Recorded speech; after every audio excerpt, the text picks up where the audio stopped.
50 साल या उससे ज्यादा समय से अ, सामाजिक कार्यकर्ता और आध्यात्मिक लीडर के तौर पर समाज में काम कर रहे हैं। प्राउटिस्ट ब्लॉक इंडिया आपकी संस्था है जिसका नेतृत्व आप करते हैं, और साथ ही साथ बहुत सारे सामाजिक आंदोलन आंदोलन और गतिविधियों में जुड़े हुए हैं। कल भी दादा का एक कार्यक्रम लखनऊ में है। दादा की संस्था जो शराबबंदी अभियान करके है, तो 26 तारीख को उसका कार्यक्रम लखनऊ में है, जिसके उत्तराखंड के जो संयोजक श्री जेसी उत्पेती जी अभी जुड़े हुए थे। तो कल कार्यक्रम है, तो कई सारे क्षेत्रों में दादा ने बहुत अच्छा काम किया है, और इस उम्र में भी वो एक तरह से युवाओं की भांति लगे रहते हैं। जो उनका अनुभव है, जो उनका कार्य करने का तरीका है, और जो उनका तजुर्बा है, वो सभी आ, हम सभी लोगों के लिए बहुत उपयोगी साबित होगा। और साथ ही साथ हम लोग उनके अनुभव का लाभ उठाएंगे।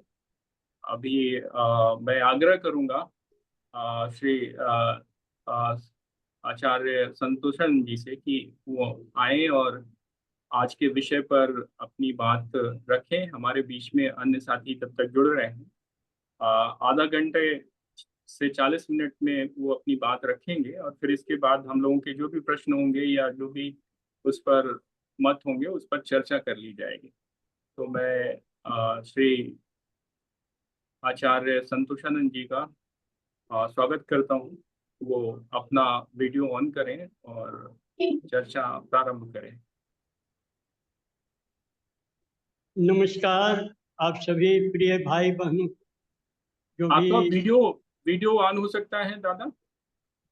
वीडियो जो ऑडियो के बगल में वीडियो का बटन है।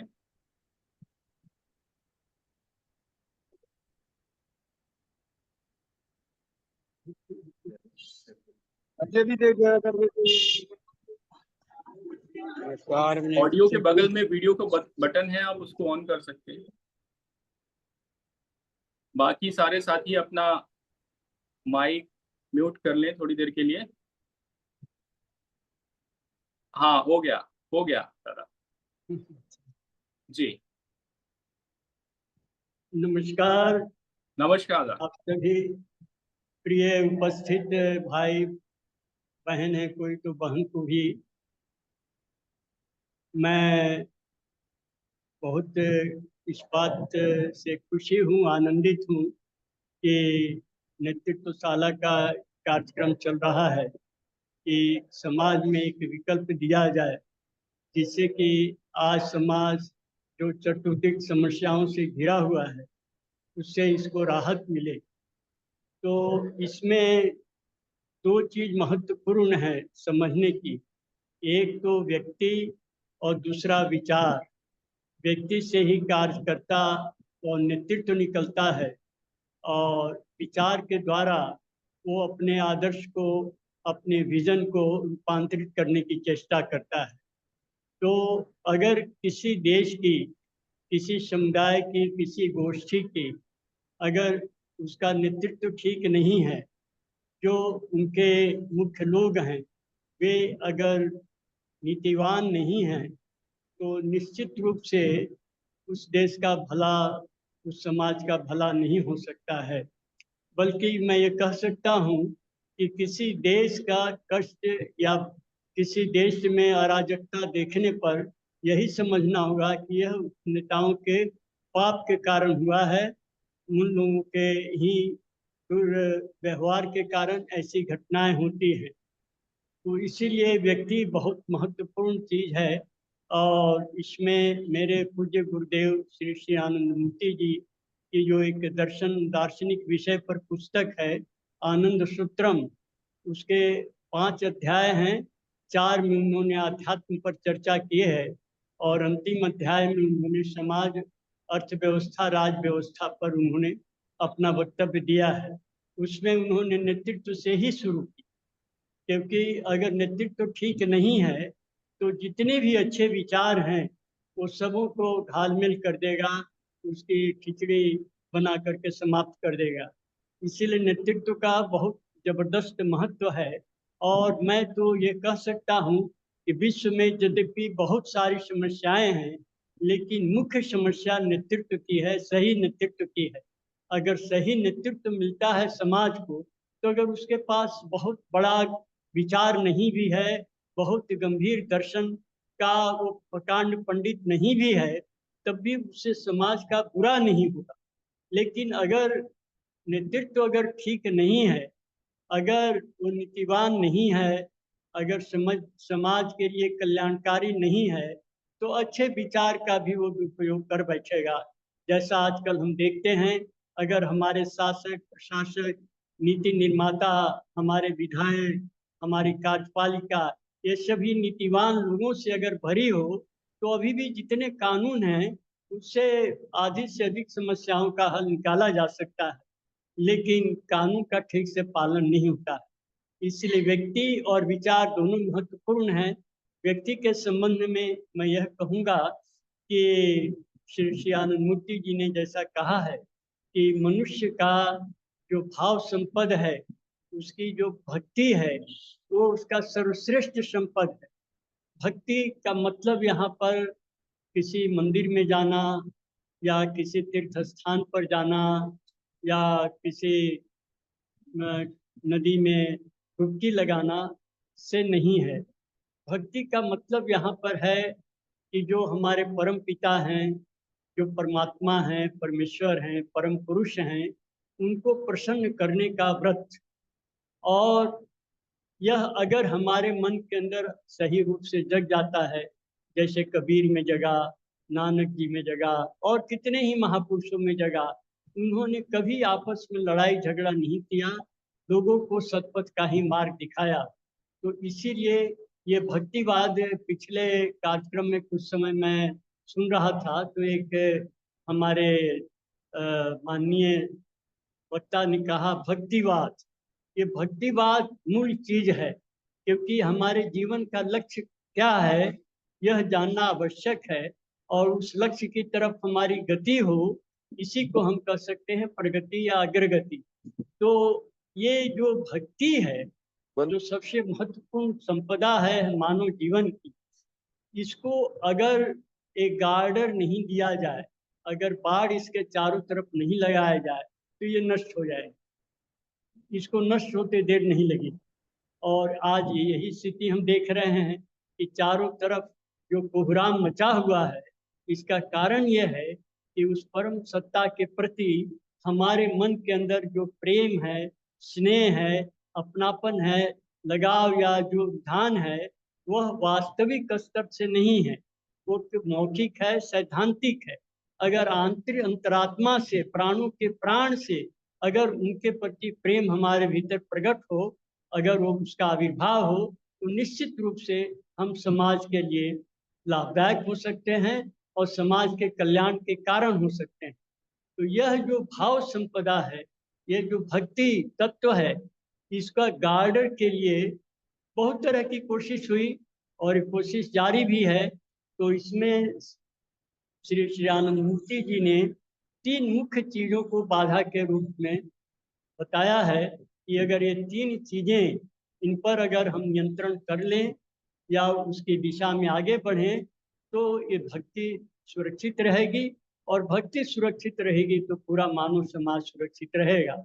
तो इस 3 में सबसे पहले उन्होंने बताया है भौगोलिक एक भाव संपदा को, भौगोलिक भावावेग को, जियो सेंटिमेंट, कि हमारी जमीन ही ठीक है, हमारे जमीन में ही सब कुछ है।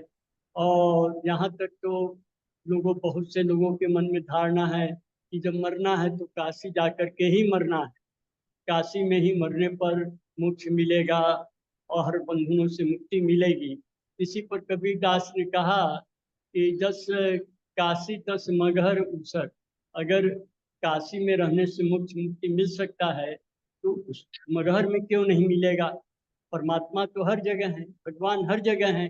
तो काशी ही क्यों पवित्र है और मगहर अपवित्र होगा, और उन्होंने मगहर में ही जाकर के शरीर छोड़ा।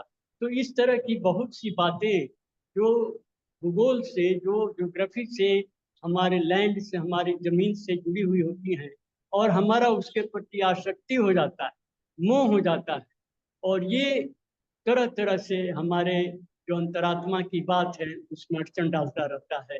आदमी अच्छे पद से भटक जाता है। तो जियो जियो पॉलिटिक्स, जियो रिलीजन, जियो इकोनॉमिक्स, तरह तरह की चीजें इस भौगोलिक चीजों से पैदा होती हैं, और इस कारण हम लोग देख रहे हैं, जगह जमीन के कारण ये रूस में, यूक्रेन में लड़ाई हो रही है। क्यों हो रही है? पहले वो यूक्रेन भी रूस का ही अंग था, लेकिन आज दोनों में लड़ाई है, क्योंकि वो नाटो से कंट्रोल हो रहा है और रूस चाहता है कि हमसे कंट्रोल हो। तो यह जो जियो सेंटिमेंट है, ये हमारे लिए बहुत ही विपद का कारण है। तो इस जियो सेंटिमेंट से हम कैसे निपटेंगे? तो इसके लिए सबसे इम्पोर्टेंट चीज है रैशनैलिटी, विवेक, कॉन्साइंस, कि उचित और अनुचित क्या है, इसके बारे में हमको ज्ञान हो। करणीय क्या है, अकरणीय क्या है, इसके बारे में हमें सही जानकारी हो। और ये बौद्धिक विकास से भी होता है, अध्ययन से होता है। और बहुत से लोग कहते हैं अरे पढ़ने लिखने में क्या रखा है, किताब पोथी में क्या है।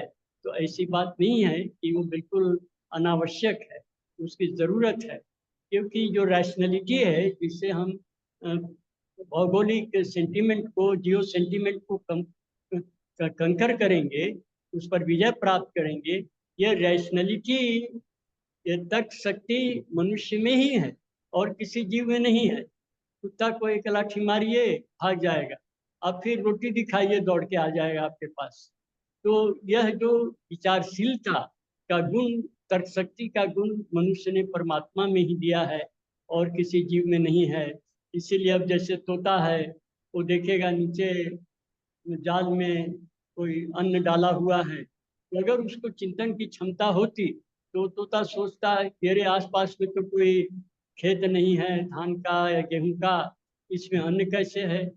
फिर और नजदीक आके देखेगा कि ओ अरे तो जाल बिछा हुआ है, इसमें दाना डाला हुआ है, हमको इसमें नहीं जाना।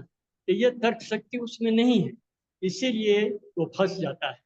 तो इसी कारण से अगर हमको भौगोलिक भाव जो भावावेग है, जो सेंटिमेंट है, इसको काबू करने के लिए रैशनल होना जरूरी है। इसलिए हम लोग को रैशनलिटी को, युक्ति राजद को, युक्ति का राज हो, इसको हमें प्रोत्साहित करना है। और दूसरी जो सबसे बड़ी बाधा आती है वो है सोशियो सेंटिमेंट। जियो सेंटिमेंट में एक जगह के बारे में लगाव रखता है, सोशियो सेंटिमेंट में एक गोष्ठी के प्रति, एक समुदाय के प्रति। अब जैसे इजराइल और हमास में या ईरान में लड़ाई हो रही है, तो अब ईरान ने ठाना है कि हम एक भी यहूदी को नहीं रहने देंगे, और उधर इजराइल सोचता है कि हम ईरान को खत्म करके रहेंगे, हमास को खत्म करके रहेंगे। तो ये जो गोष्ठी की ये लड़ाई है, ये लड़ाई यद्यपि भौगोलिक सेंटिमेंट से बड़ी है, ये जमीन के लिए नहीं है, ये प्रजातिगत है, ये एक मजहब को लेकर के है, तो उससे बड़ा दायरा है इसका। लेकिन यह भी मानव समाज के लिए बहुत ही खतरनाक है, क्योंकि इससे भी जो भक्ति है, परमात्मा की तरफ चलने की जो भावना है, उससे बाधा आती है। क्योंकि जब हम चल रहे हैं तो हमारे अंदर का जो छंद है, वो बाहर के छंद से समता स्थापित करना चाहता है, और हमारे मन में परमात्मा का भाव है, और बाहर में देख रहे हैं लोग बड़े भोगवादी हैं, जड़वादी हैं, लोग हर तरह के लंद फंद में फंसे हुए हैं। तो निश्चित रूप से इसका प्रभाव हमारे मन के ऊपर होता है, और एक दिन हो सकता है कि वो भक्ति संपदा जो हमारी सबसे अमूल्य संपदा है, वो खत्म ही हो जाए। तो इसीलिए इस सोशियो सेंटिमेंट से, जो सामाजिक भाव प्रवणता है, उससे भी लड़ना हमको जरूरी है। तो रैशनैलिटी से हम जिस तरह से इससे जूझते हैं, भौगोलिक भाव संपदा से, युक्ति बहुत महत्वपूर्ण चीज है। और अगर युक्ति संगत कार्य नहीं होगा तो धर्म की हानि होगी। ये कहा भी गया है, युक्ति युक्तम उपादेयम वचनम बालकाद। ये शास्त्रों में इस तरह की वाणी है कि अगर बच्चा भी युक्ति युक्त बात कहता है तो उसको मानना चाहिए। और अगर पद्म जन्मना, माने जैसा शास्त्रों में वर्णन है कि विष्णु के नाभि से जो कमल निकला उस पर जो ब्रह्मा उन्होंने सृष्टि की, तो कह रहे हैं कि अगर वो पद्म से जन्मे अगर ब्रह्मा भी अयुक्तिपूर्ण बात कहें तो उसको नहीं मानना चाहिए। तो केवल शास्त्र माश्रित्य न कर्तव्या विनिर्णय और युक्तिहीन विचारेण धर्महानि प्रजाए। अगर युक्तिहीन विचार है तो वहाँ धर्म रह नहीं सकता है। धर्म हमेशा युक्तिपूर्ण होता है, स्पिरिचुअलिटी आध्यात्मिक युक्ति पर आधारित होती है। इसीलिए वास्तव में ही वास्तविक विज्ञान है, इसको ब्रह्म विज्ञान भी कहा जाता है लोग। और ये जो सोशियो सेंटिमेंट है, ये केवल युक्ति से ही इसको नहीं किया जा सकता है। इसके लिए चाहिए आध्यात्मोन्मुखी मानसिकता, प्रोटो स्पिरिचुअलिस्टिक मेंटेलिटी, कि हमारा मन का विषय, मन का लक्ष्य परम पुरुष ही रहे, परमात्मा ही रहे। तब हम सब सर्वजन हिताय सोच सकते हैं, सर्वजन हिताय सोच सकते हैं। लेकिन अगर परमात्मा वास्तव में नहीं है मन के लक्ष्य, तो निश्चित रूप से खंड सत्ता के प्रति हमारा आकर्षण होगा और उसी कारण एक दंगाएं होती हैं, कलह होता है, माने जातियों में, मजहबों में, भूभाग के क्षेत्रों में। ये हर जगह कोई न कोई धारा बहती रहती है कि हम उससे श्रेष्ठ हैं, दूसरा सोचता है हम उससे श्रेष्ठ हैं, और इस तरह से एक संघर्ष का वातावरण करता है। लेकिन अगर परमात्मा को हम मन में रखते हैं, परम पुरुष को, परम सत्ता को मन में रखते हैं, तो उसके संबंध में श्री प्रभात रंजन सरकार से श्यामूर्ति जी भी कहते हैं, उन्होंने कहा कि you are the children of the same father and you are the members of the same family. By fighting against the evil forces, you will establish the glory of your father and glory of your family.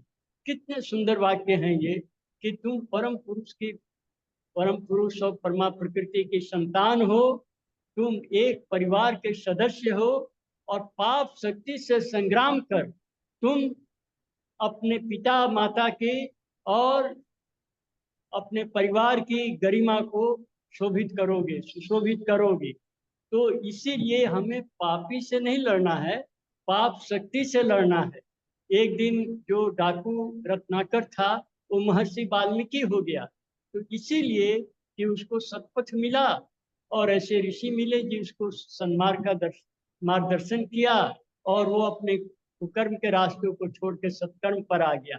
इसलिए मनुष्य तो सभी, जैसा विवेकानंद ने कहा कि every child is potentially divine. मनुष्य तो एक दिव्य शक्ति का एक बीजात्मक रूप है, उसके अंदर बीज है दिव्यता का, और वही बीज जो जब पल्लवी तो फलित होता है तो पूर्णता के रूप में वो दिव्य शक्ति की अनुभूति करता है। तो इसीलिए जब दिव्य के प्रति, परम तत्व के प्रति जब हमारा आकर्षण होगा, तो फिर हम सबको अपना मानेंगे। ये पूरा विश्व एक परिवार नजर आएगा, जैसा हमारे ऋषियों ने कहा वसुधैव कुटुंबकम। और शिव ने तो कहा कि हर में पिता गौरी माता स्वदेशो भुवनत्रयम, ये त्रिभुवन ही स्वदेश है मेरा, मैं विश्व नागरिक। तो इसीलिए इस तरह की भावना तभी आएगी जब हमारा मन परम सत्ता के साथ जुड़ा हुआ है। तो हमारे लिए सब अपना है, कोई पराया नहीं। हम क्यों लड़ेंगे? लड़ेंगे तो किसी को अच्छा करने के ख्याल से लड़ेंगे। जैसे बच्चे को एक माँ बाप थप्पड़ मारते हैं, कह रहे तुम टीवी देख रहा है, अभी पढ़ने का टाइम है। तो इस तरह से एक रचनात्मक आदर्श रहेगा हमारे सामने। तो ये प्रोटो स्पिरिचुअलिस्टिक साइकोलॉजी या मेंटेलिटी आती है हमारे भीतर। इसके लिए उन्होंने एक दार्शनिक तत्व दिया, सम समाज तत्व।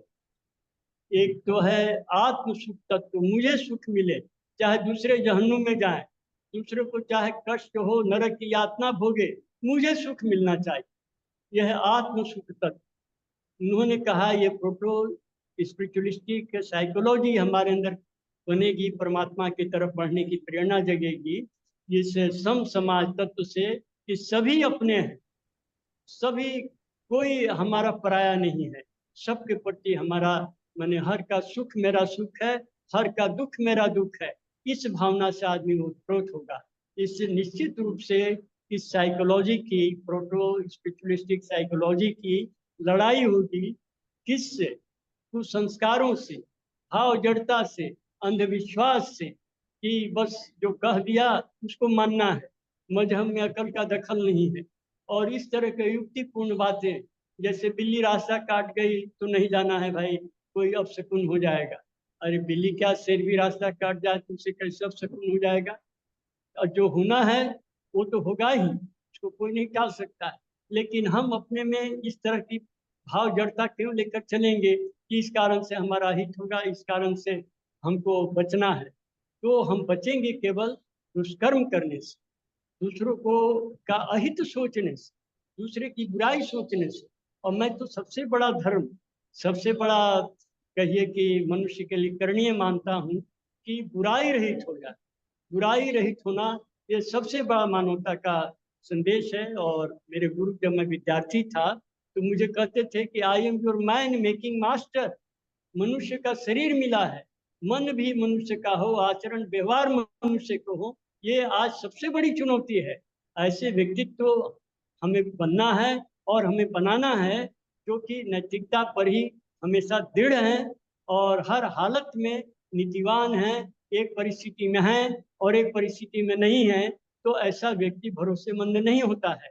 इसीलिए इन तीन तत्वों, तो मैंने कहा ही आपको, जियो सेंटीमेंट, सोशियो सेंटीमेंट, और तीसरा है ऑर्डिनरी ह्यूमनिस्टिक सेंटीमेंट, जो साधारण मानवीय संवेदना है। हम कहते हैं मानववादी हैं, मानवता की रक्षा की बात हो, लेकिन मानवता की रक्षा के की बात का माने केवल मनुष्य की ही रक्षा की बात हम सोचते हैं। अब कोई आदमी जाकर के बहुत जबरदस्त भाषण देता है कि दूसरे के दुख के वर्णन करने में उसके आंख से आंसू अनवरत बहने लगते हैं, और उसके बाद लेक्चर देने के बाद जाके होटल में वो मछली का सब सब्जी खाता है। और तो ये नहीं सोचता है कि जिस तरह से हमारा प्राण प्रिय है, वैसे इस मछली को भी अपना प्राण प्रिय है। जब उसको मारा गया, काटा गया, सब्जी के लिए तैयार किया गया, तो क्या उसने खुशी से अपना जान दे दिया? उसको तो पानी से निकलने उछलने लगती है कि अब उसका जीवन बेहाल हो रहा है। तो इसीलिए हमें जीव जंतु मनुष्य सबके प्रति प्रेम हो। हमारे अंदर जो मानवता की भावना है उसको हम बढ़ा करके विश्व मानवता की तरफ ले जाएं। यही है नव्य मानवतावाद। नव्य मानवतावाद का मतलब है चर अचर पूरा ब्रह्मांड हमारे चिंतन के सीमा क्षेत्र में है, और वह चिंतन सबके भला और कल्याण के लिए है। तो अब ये तो विचार हुआ, ये तो दर्शन हुआ, लेकिन इसको जीवन में कैसे उतारा जाए, कार्यधारा क्या हो जिससे कि हम इस चीज को व्यवहार में ला सके। तो इसके लिए एक दो बात मैं केवल कहूँगा, क्योंकि समय इतना नहीं है।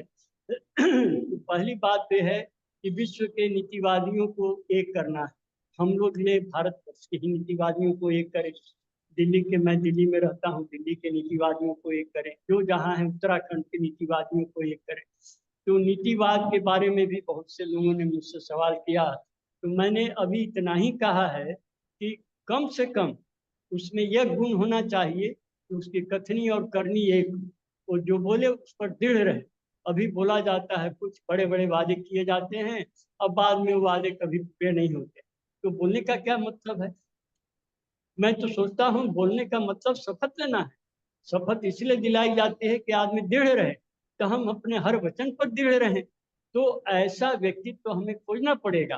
क्या हमारे देश में ये 100 अरब की आबादी है, इसमें क्या 543 लोग ऐसे नहीं होंगे जो कट्टर नीतिवादी हों, अपने वचन पर दृढ़ हों, दूसरे की भलाई की बात सोचने वाले हों, दूसरे की बुराई करने से हमेशा परहेज करते हों? ऐसे 543 आदमी क्यों नहीं मिलेंगे? लेकिन जो भी अच्छा आदमी है घबराता है, अरे चुनाव, राजनीति, ये सब तिकड़मबाजी है, हेर फेर का काम है, ये हमसे नहीं हो सकता है। क्योंकि इसी तरह की पूंजीवादी संस्कृति ने मन को बना दिया है, जिससे कि अर्थ प्रधान जीवन हो गया है। तो अर्थ प्रधान जीवन की जगह हमें आदर्श प्रधान जीवन या जीवन मूल्यों को हमें थोड़ा गहराई से समझना होगा।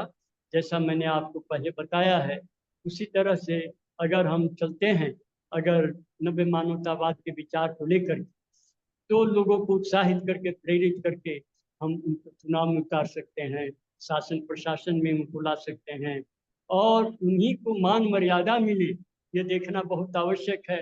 अब बहुत जगह कहते हैं कि शराब स्टेटस सिंबल है, सिगरेट पीना स्टेटस सिंबल है, और जबकि शराब के बोतल पर लिखा हुआ है कि शराब पीना स्वास्थ्य के लिए हानिकारक है, जो इसका सिगरेट के डिब्बे पर भी लिखा हुआ है स्वास्थ्य के लिए हानिकारक है। तो इस सरकार हानिकारक चीजों को क्यों हमारे बीच में रखे हुए है? क्यों उनके उत्पादन पर प्रतिबंध नहीं है? और अगर उत्पादन हो तो केवल औषधि के लिए ही, औषध मूल्य के लिए हो। लेकिन ऐसा नहीं हो रहा है, क्योंकि नेतृत्व हमारे पास ऐसा सक्षम नहीं है जो हमारे कल्याण की बात सोचे। उसको है कि किसी तरह हमारा कल्याण। अब बहुत से ऐसे नेता विश्व में हुए जिन्होंने कहा वो देश मरे चाहे जहन्नुम में जाए, हमारी तरक्की हो, और उस ये देश को जीत के रहूंगा, उनके चूस करके अपने को मजबूत करूंगा। तो इस तरह की जो फासिज्म वाली बातें हैं, ये तब तक दूर नहीं होंगी जब तक हम नव्य मानवतावाद को नहीं लेते हैं। इससे पहला काम ये करें कि हम की नीतिवादी हो तो हम लोग मदद करें, सहायता करें और सहयोग करें, और नीतिवाद पर आधारित आंदोलन कहीं भी खड़ा हो, आप मुझे कहिएगा। अगर उस वक्त और मेरा कार्यक्रम नहीं है तो मैं जरूर उससे भाग लूंगा। वो किस मजहब को मानने वाले हैं, कौन सी उपासना प्रणाली को अपनाते हैं, कौन सी जाति है, ये सब मैं नहीं देखता हूँ। उसका काम आचरण ठीक होना चाहिए। अच्छा आदमी कोई भी अच्छा काम कर रहे हैं, हम सबको मिलकर उसका समर्थन करना चाहिए, भाग लेना चाहिए। ये जब मोरलिस्ट यूनाइट और ऑर्गेनाइज होंगे, तब जाकर के पाप शक्ति पराजित होगी और पापियों का राज्य खत्म होगा। दूसरी बात मुझे ये कहनी है कि हम कॉमन पॉइंट्स को इंकरेज करें। कॉमन पॉइंट्स मतलब मान लीजिए 10 पॉइंट हैं और उसमें 4 पॉइंट पर बिल्कुल मिल रहे हैं और 6 पॉइंट पर डिफरेंसेज हैं, तो वो 6 पॉइंट डिफरेंस वाले को ही नहीं हम बात करें, ये 4 पॉइंट को ही बात करें जो कॉमन पॉइंट है। तो उससे हमारे बीच में घनिष्ठता बढ़ेगी, एकता बढ़ेगी, और मिलजुल के फिर हम लोग धीरे धीरे बाकी 6 पॉइंट को भी हम लोग निपटा लेंगे। लेकिन अगर डिफरेंसेस को ही हम ज़्यादा खोल देंगे तो कभी एकता संभव नहीं होगी। तो मानव जाति को, मानव समाज को, मैं तो मानव जाति का एक धर्म मानव धर्म मानता हूँ, मानव जाति को एक जाति मानता हूँ, सब परमात्मा से आए हैं, फिर परमात्मा में चले जाएंगे। इसलिए कोई छोटा नहीं, कोई बड़ा नहीं, कोई हीन नहीं, कोई घटिया नहीं, कोई बढ़िया नहीं, सभी समान रूप से हमारे देश सम्मानीय हैं, आदरणीय हैं, स्नेह युक्त हैं, प्रेम युक्त हैं। इसीलिए कॉमन पॉइंट्स को हम इंकरेज करें, ये बहुत इंपॉर्टेंट चीज है। मैंने मैंने विचार की भिन्नता में भी स्नेह की एकता होनी चाहिए, कि हम लोग एक पिता की संतान हैं, एक माता पिता की संतान हैं। यह आदर्श कभी हमारे मन से ओझल नहीं। और तीसरी बात मुझे कहनी है कि मैं अच्छा हूँ, भला आदमी हूँ, हम सब नीतिवान लोग बहुत अच्छे हैं, ठीक है, लेकिन जो समाज में दुराचार है, पापाचार है, उसके प्रति हमारा क्या रवैया है? तो हमको उससे संघर्ष करना है, लड़ना है, इसीलिए कि अच्छे लोगों का राज्य हो।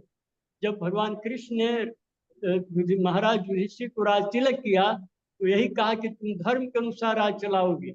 और भगवान कृष्ण सबसे पहले व्यक्ति थे जिन्होंने इस भाव जड़ता पर, इस डोगमा पर उन्होंने चोट पहुंचाई कि राजा का बात ही कानून है। क्योंकि उस वक्त तक राजा जो बोलता था वही माना जाता था। उसने किसी ने मर्डर किया है, छोड़ दिया तो छोड़ दिया, वो कोई उसकी सुनवाई नहीं हो सकती। और किसी को मारना है तो मार दो, उसके खिलाफ, किसी राजा के खिलाफ कोई सुनवाई नहीं हो सकती। श्री कृष्ण ने कहा कि ये नहीं चलेगा, राजा को भी नीतिवान होना पड़ेगा, धर्मनिष्ठ होना पड़ेगा, उसको कल्याणकारी तभी राज्य चला सकता है। और ऐसा उन्होंने किया, और ये उन्होंने प्रदर्शित किया समाज के सामने कि अगर 5 लोग भी इकट्ठे हैं, 5% जैसे 5 पांडव थे और 100 कौरव हैं, अगर 100 दुराचारी हैं, तो उन्होंने जिताने का दायित्व लिया। इतना बड़ा उन्होंने संग्राम कराया, इसीलिए कराया। तो इसीलिए हमें नीतिवान होना है, और जो दुर्नीति परायण लोग हैं उनके अहित की बात नहीं सोचकर समाज कल्याण की भावना से उनके खिलाफ संग्राम करना है। ये 3 चीज ही मैं भी कहूँगा। अगर ये 3 चीज हम उतार देते हैं तो हम लोग ऐसा समाज बनाएंगे जो ये धूल दूसरी धरती पर ही स्वर्ग आ जाए, सब निहाल हो जाएंगे उससे। और आज समाज हमारे इस भूमिका के इंतजार में है और हम लोग पीछे नहीं हटे। ये मेरी आप सब लोगों से करबद्ध प्रार्थना है। नमस्कार। बहुत बहुत धन्यवाद दादा। अब हमारे बीच में कई सारे वरिष्ठ साथी जुड़े हुए हैं। अलका ईरानी जी हैं, मुझे थोड़ा सुनने में दिक्कत पीके है। यादव जी जुड़े हुए हैं, सचिन अवस्थी जी जुड़े हुए हैं, आ, मि- मिथिलेश जी जुड़े हुए हैं, श्री अनिरुद्ध अग्रवाल जी जुड़े हुए हैं, श्री बलदेव राज सूद जी जुड़े हुए हैं, भूपति जी जुड़े हुए हैं, डॉक्टर सुभाष नालंगे जी जुड़े हुए हैं, बोलिए, अगर किसी को कोई डॉक्टर प्रश्न विजय हो जुड़े तो हुए हैं, मैं चाहूंगा।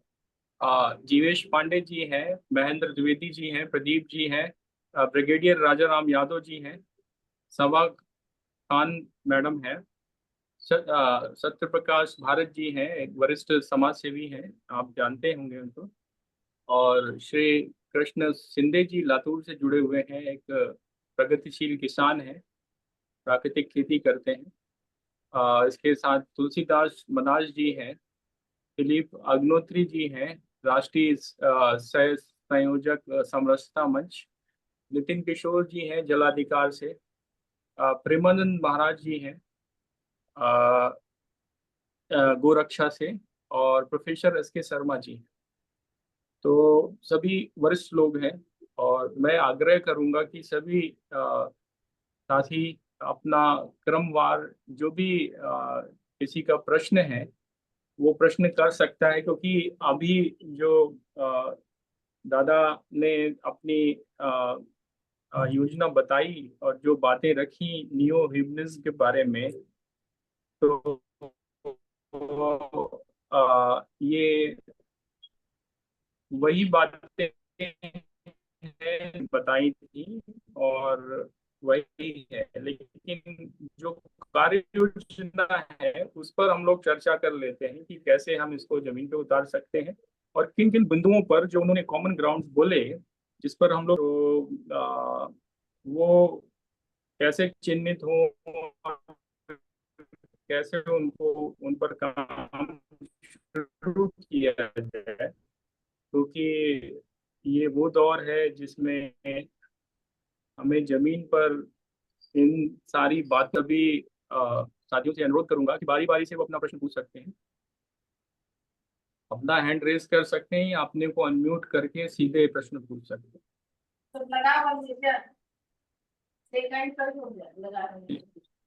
पीके यादव जी। जी पीके जी, यादव जी। मैं जी 1 मिनट कहाँ हूँ।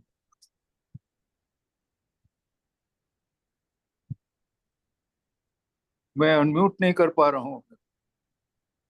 अनम्यूट हैं आप, आपको आपकी आवाज आ रही है हमें। ओके थोड़ा जोर से बोले तो मुझे थोड़ा सा। सुनने में सुविधा होगी।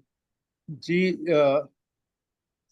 वर्तमान काल असल में ऐसा हो रहा है कि नीतियां जो हमारी प्रवृत्तियों पे एक तरह का कंट्रोल रखती थी उनको हमने भुला दिया है और हम अपनी प्राकृतिक प्रवृत्तियों का ही पीछा करते हुए अपना काम करते हैं।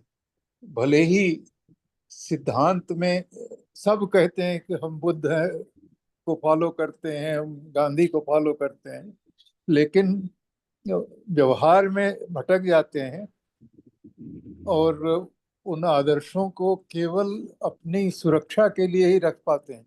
और ऐसी स्थिति में ये करना होगा, कमिटेड लोग जो समर्पित हों नीतियों के उनको प्रोड्यूस करना होगा और नेतृत्व उनके हाथ में देना होगा। शायद मुख्य समस्या यहाँ पे है। हम किसी का नाम लिए बगैर, आप जान रहे हैं आज सत्ताधारी बहुत लोग हैं और सत्ता से जो लोग हटे हैं वो उनमें भी बहुत लोग हैं जो नीतियों की परवाह नहीं करते हैं। जो नीति शास्त्र होता है ना, एथिक्स, उसको वो मानते नहीं। तो एथिक्स तो एक कंट्रोल है, restrain on natural tendencies. Natural tendency चोरी की है, नीति बताएगी कि चोरी मत करो। नेचुरल टेंडेंसी झूठ बोलने की है, तो नीति बताएगी कि झूठ मत बोलो। तो ये बात कैसे हम इंस्टिल कर पाए अपने नागरिकों में। स्कूल एक माध्यम हो सकता है, शिक्षण संस्थान माध्यम हो सकते हैं, और लेकिन वहाँ पे आप देख रहे हैं कि बहुत तरह के रंग दिए जा रहे हैं शिक्षा को भी, और उसको भी विकृत किया जा रहा है। तो ये एक मौलिक सी समस्या हो जाती है। बच्चे ये सीख के आते हैं कि प्रैक्टिकल कॉम्प्रोमाइज करो, व्यवहारिक समझौता करो, तो यहाँ पे सब कुछ गड़बड़ हो जाता है। और हम करीब करीब उलझ से जाते हैं जब सोचना शुरू करते हैं कि किया क्या जाए जिससे ये स्थिति बदले। इसका एक ही समाधान है कि जो नैतिकवान लोग हैं, जो अच्छे सज्जन लोग हैं, जैसे आप हुए, आपकी तरह और भी लोग हैं, ये सब संगठित हो। ये सबसे पहली जरूरी चीज है, संगठित हो। सबके मन में एक भावना रहे कि हम दुष्टता पापाचार को नहीं चलने देंगे, और जब मिल करके एक हम टीम बनाएंगे जो धीरे धीरे मजबूत होती जाएगी, तो जिन लोगों की, जैसे आपने कहा कि वृत्तियां जो नेचुरल वृत्तियां हैं, तो वो लोग जब उस वातावरण में रहेंगे तो नेचुरली उसका प्रभाव उन पर पड़ेगा, हमारी नज़र उनके ऊपर रहेगी, जिसके कारण वो भी सतर्क रहेंगे कि उनसे कोई गलती नहीं हो।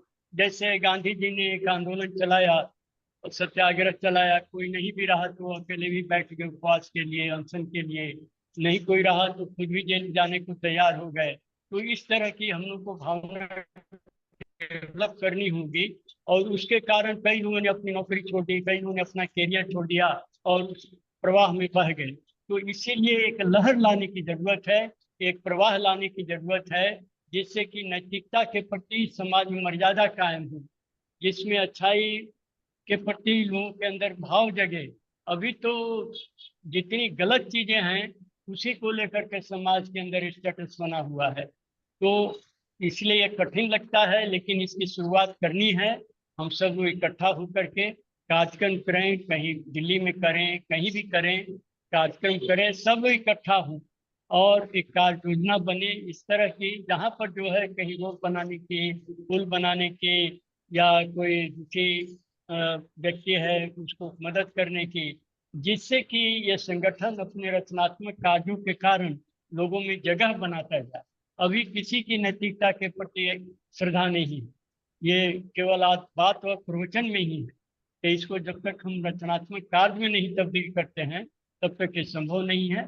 और ये टीम ग्रुप के रूप में करें तो निश्चित रूप से लोगों की वृत्तियों पर भी लगाम लगेगा और समाज के अंदर श्रद्धा भी जगेगी। जी जी जी। अन्य साथी, मैं इस बीच में एक बात कहना चाहूँगा। बोलिए।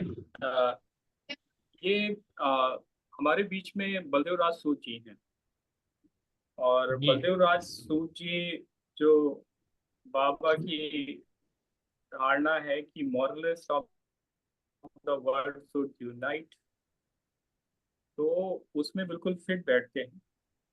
ये एक समाज को एक स्थायी परिवर्तन देने के लिए प्रयासरत जी। और साथ ही साथ ये जितना हम समझ पाए हैं कि ये एक मॉरलिस्ट है। इन्होंने अपना पूरा जीवन के 73-74 साल समाज को दे दिए और आज भी दे रहे हैं, पूरे देश में लगे रहते हैं। तो अभी बलदेव जी के साथ कैसे मिलकर कैसे काम आगे बढ़े। बलदेव जी, मैं चाहूंगा कि आप अपनी बात रखें, भारत गठबंधन के बारे में बताएं। महाराज जी नमस्कार, सभी को नमस्कार। भाइयों, मेरी आवाज आ रही है? जी हाँ, आ रही है। मैं तो ये कहना चाहता हूँ कि अपनी वर्तमान जो व्यवस्था है उस व्यवस्था में केवल मात्र राजनीतिक लोगों का ही वर्चस्व है। उसमें समाज गौण है और धर्म गौण है।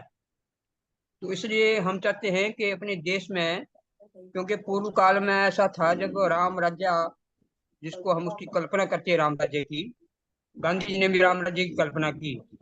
तो राम राज्य के समय में क्या था कि गुरु विश्व जी नीति का निर्धारण करते थे और दशरथ जी उस नीति का पालन करते थे। और उसी प्रकार जब राम राजा बने तो राम भी उसी नीति का मतलब पालन करते रहे जो गुरु वशिष्ठ जी ने जारी की थी। तो ये हमारे इसलिए राम राज्य सर्वोत्तम राज्य माना गया है। और कहा कि देहिक देविक भौतिक तापा राम राज में कहूँ नहीं जाता। तो हमारा ये मानना है कि धर्म सत्ता जो है वो सर्वोपरि रहे, क्योंकि धर्म के जो नियम हैं, जैसे 10 धर्म के लक्षण बताए हैं, धैर्य, क्षमा, दम, अस्तेय, शौचम, इंद्रिय निग्रह, धीर, विद्या, सत्यम, अक्रोधो, दशकम च धर्म लक्षणम। ये 10 धर्म के लक्षण है, बिल्कुल शाश्वत लक्षण है। झूठ मत बोलो, चोरी मत करो, धैर्य धारण करो, शिक्षा करो। तो ये जो 10 धर्म के लक्षण है, वास्तव में यही इन्हीं लक्षणों के कारण से हमारा ये देश जो है वो विश्व गुरु बना रहा। हमने सारे विश्व को मतलब एक दिशा दी, ज्ञान दिया। परंतु दुर्भाग्य से क्या हुआ गया कि अब जब हम आजाद हो गए, हमारे यहाँ वोट की राजनीति चल पड़ी, तो उस वोट की राजनीति ने सारी व्यवस्था तहस नहस कर दी। तो हमारा ये मानना है, भारत गठबंधन का ये मानना है कि धर्म सत्ता सर्वोपरि रहे और उसके बाद समाज सत्ता। होता क्या है कि अपने जो राजनेता लोग हैं, वोट के समय जो समाज के पास जाते हैं, उनके पाम छू लेते हैं, जो कहते हैं वो हम करेंगे। परंतु जैसे ही वोट लेकर के वो सत्ता में आसीन हो जाते हैं तो फिर समाज को भूल जाते हैं, फिर अपनी मर्जी करते हैं वो। तो इससे हो गए हैं, राजनेता पर कोई अंकुश नहीं है। तो हम चाहते हैं कि राजनेता पर धर्म का अंकुश हो और समाज का अंकुश हो। समाज सत्ता और धर्म सत्ता जो है वो राज सत्ता पर हावी रहे, ताकि राज सत्ता जो है वो ठीक ठीक लाइन पर चलती रहे। तो इस उद्देश्य को लेकर के हम चले हुए हैं। तो हम चाहते हैं कि जैसे आप जैसे जो ज्ञानी हैं, कवि हैं, संत हैं, उनका मार्गदर्शन मिले हमें, और जो वास्तव में धार्मिक हैं। आज वर्तमान में जो है वो धर्म की आड़ लेकर के कुछ हो रहा है नहीं?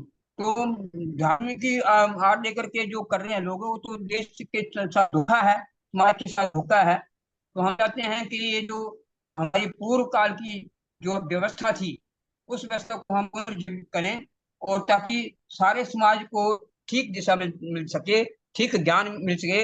हमारे जीवन का उद्देश्य जो है परमात्मा की प्राप्ति है, और उस जीवन को हम केवल मात्र भोग में नष्ट कर रहे हैं, भोग में नष्ट कर रहे हैं, और सारी दिशाहीन हमारा समाज जो है दिशाहीन हो गया। हमारा आचार विचार जो है वो नष्ट भ्रष्ट हो गया। हमारे जो जिसे हमें देवी कहा है, या देवी सर्वभूतेषु शक्ति रूपेण संस्था, और दुर्गा शक्ति में लिखा है कि स्त्रियां समस्ता सकला जगत्सु, सारे स्त्रियां जगत की स्त्रियां जो तेरा रूप है, भगवती का रूप है। परंतु हम आज देख रहे हैं कि स्त्रियों का जो रूप है या उसका व्यवहार है वो कितना निकृष्ट हो गया है। तो इसके जो विकृत इसी प्रकार हमारे युवाओं का है। युवा जो है जिन्होंने देश की रक्षा करनी है, देश के लिए उन्होंने समर्पण करना है, देश को ऊंचा ले जाना है, कोई युवा सारा नशे मस्त नशे में भ्रष्ट है। ना तो माता पिता के प्रति उसकी आस्था है, समाज के प्रति आस्था है, ना आपकी आस्था है। इस प्रकार ये जो अपने देश में आ गई, इस विकृत को कैसे दूर किया जाए महाराज जी, और सभी लोगों जो इस लक्ष्य से जुड़े हैं, उन सब लोगों को इस बारे में चिंतन करना चाहिए कि जो बड़ी विकट स्थिति जो अपने देश में आ गई है, इस स्थिति से कैसे निपटा। इसलिए हमने सब लोगों ने कि मिलकर जो अपने राजतंत्र है उस राजतंत्र को ठीक किया जाए, और भारत गठबंधन के साथ जो पार्टियां जुड़ी हैं उनको भी हम यही बता रहे हैं कि भैया हमें अपने लिए नहीं, अपने देश के लिए और समाज के लिए काम करना है, और ऐसी राजनीति हमने स्थापित करनी है जो कि अपने देश और समाज को उठा ले जाए, ऊंचा ले जाए। और जैसे हमें विश्व गुरु की गरिमा जो पूर्व काल में प्राप्त थी, वो गरिमा पूर्ण पूरा पूर्ण प्राप्त हो जाए, इसलिए हम संघर्षरत हैं। धन्यवाद। मैं इसमें यही कहना चाहूंगा कि हमारे सामने दो सत्ता है, एक राज सत्ता है, दूसरी समाज सत्ता है। समाज और राज दोनों को मिलकर के ही चलना पड़ेगा। तो समाज और राज अभी अलग अलग स्थिति में हैं और समाज ही राज बनाता है। तो आज हमारे देश में लोकतंत्र है, तो लोकतंत्र में हम जानते हैं कि वोट के द्वारा लोग चुने जाते हैं और शासन में आते हैं। तो हम निश्चित रूप से इस बात को चारों तरफ प्रवाहित करते रहें, अपने सामाजिक टीम से, अपने सामाजिक सहयोग से, कि हम केवल नीतिवादी लोगों को ही वोट देंगे और नहीं तो नोटा पर हमारा दबेगा, हमारा उंगली दबेगा। लेकिन जब अगर हम कहते तो हैं कि समाज में अच्छाई हो, लेकिन हम अगर अच्छे लोगों को वहां नहीं लाएंगे तो ये स्थिति सुधरने वाली नहीं है। तो इसीलिए सामाजिक आंदोलन खड़ा करते रहे हम। उसके बाद राजनीति में जो भी हमारी भूमिका हो सकती है, वोटर की हो या लीडरशिप की हो, दोनों ही में हमको परफेक्ट अपने को रखना है। तो इस समाज और राज अभी दोनों मिल के चलेंगे तभी जाकर के लक्ष्य हासिल हो सकता है। नहीं तो हम राजनेताओं को गाली देते रहें और समाज में कोई वैसा हम संगठन भी नहीं खड़ा कर पाए तो निश्चित रूप से उससे हमें लक्ष्य की उपलब्धि नहीं होगी।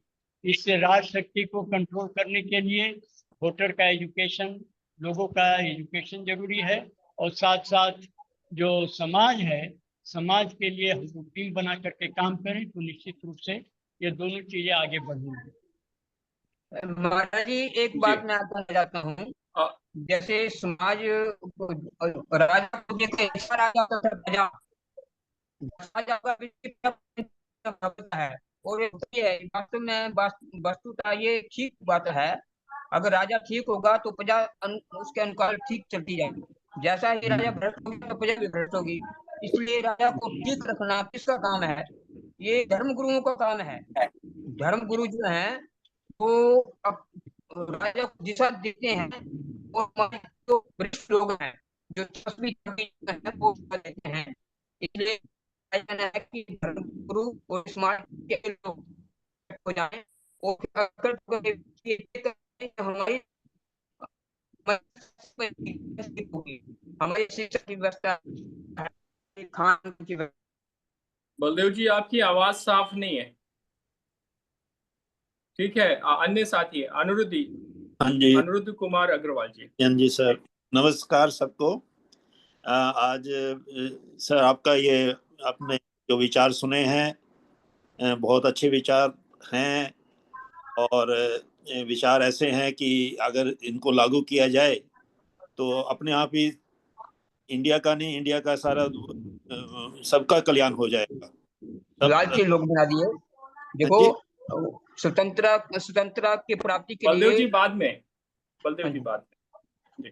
हाँ जी, तो ये आपने जो जैसे विचार, अगर इसको ऐसे विचार हैं, अगर हम केवल कोई 50% लोग भी और इसमें से उसमें से भी थोड़े बहुत इनमें 70-80% विचार भी सबको अपना लें तो सारा का सबका कल्याण हो जाएगा।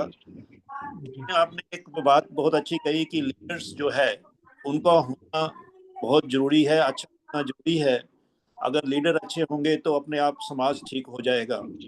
मेरा इसमें ये आपसे ये पूछना है कि आप भी इस फील्ड में अपने रिलीजन में काम कर रहे हैं और भी लोग काम कर रहे हैं कि जो लीडर्स हैं, अब लीडर्स तो एक तरीका तो ये है कि अच्छे लीडर बनाए, अच्छे लोग जो हैं वो लीडर बने, वो तो एक तरीका हो गया। दूसरा ये जो है, जो प्रेजेंट लीडर हैं, चाहे स्टेशन में हो, बिजनेस में हो, जो बड़े बड़े पदों पर बैठे हैं, उनको स्पिरिचुअल कैसे बनाया जाए, उनमें कैसे लाए जाए, स्पिरिचुअली के साथ साथ उनमें वननेस की भावना, टुगेदरनेस की भावना कैसे लाए, वो आपस में वो लड़ना बंद करेंगे तो लोगों का कल्याण होगा।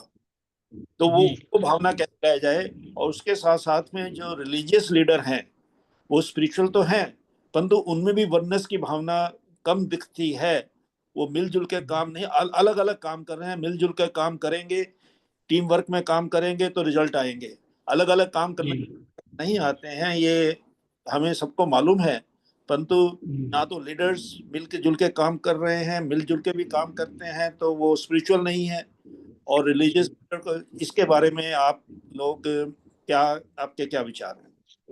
इस संबंध में तो मैंने जैसे पहले कहा कि जो नीतिवादी हैं, नीतिवाद से मेरा मतलब इतना ही है कि जिनकी कथनी और करनी एक है, जो दूसरी का बुराई नहीं सोचते हैं और जो बुराई के खिलाफ संग्राम करने के लिए तत्पर हैं।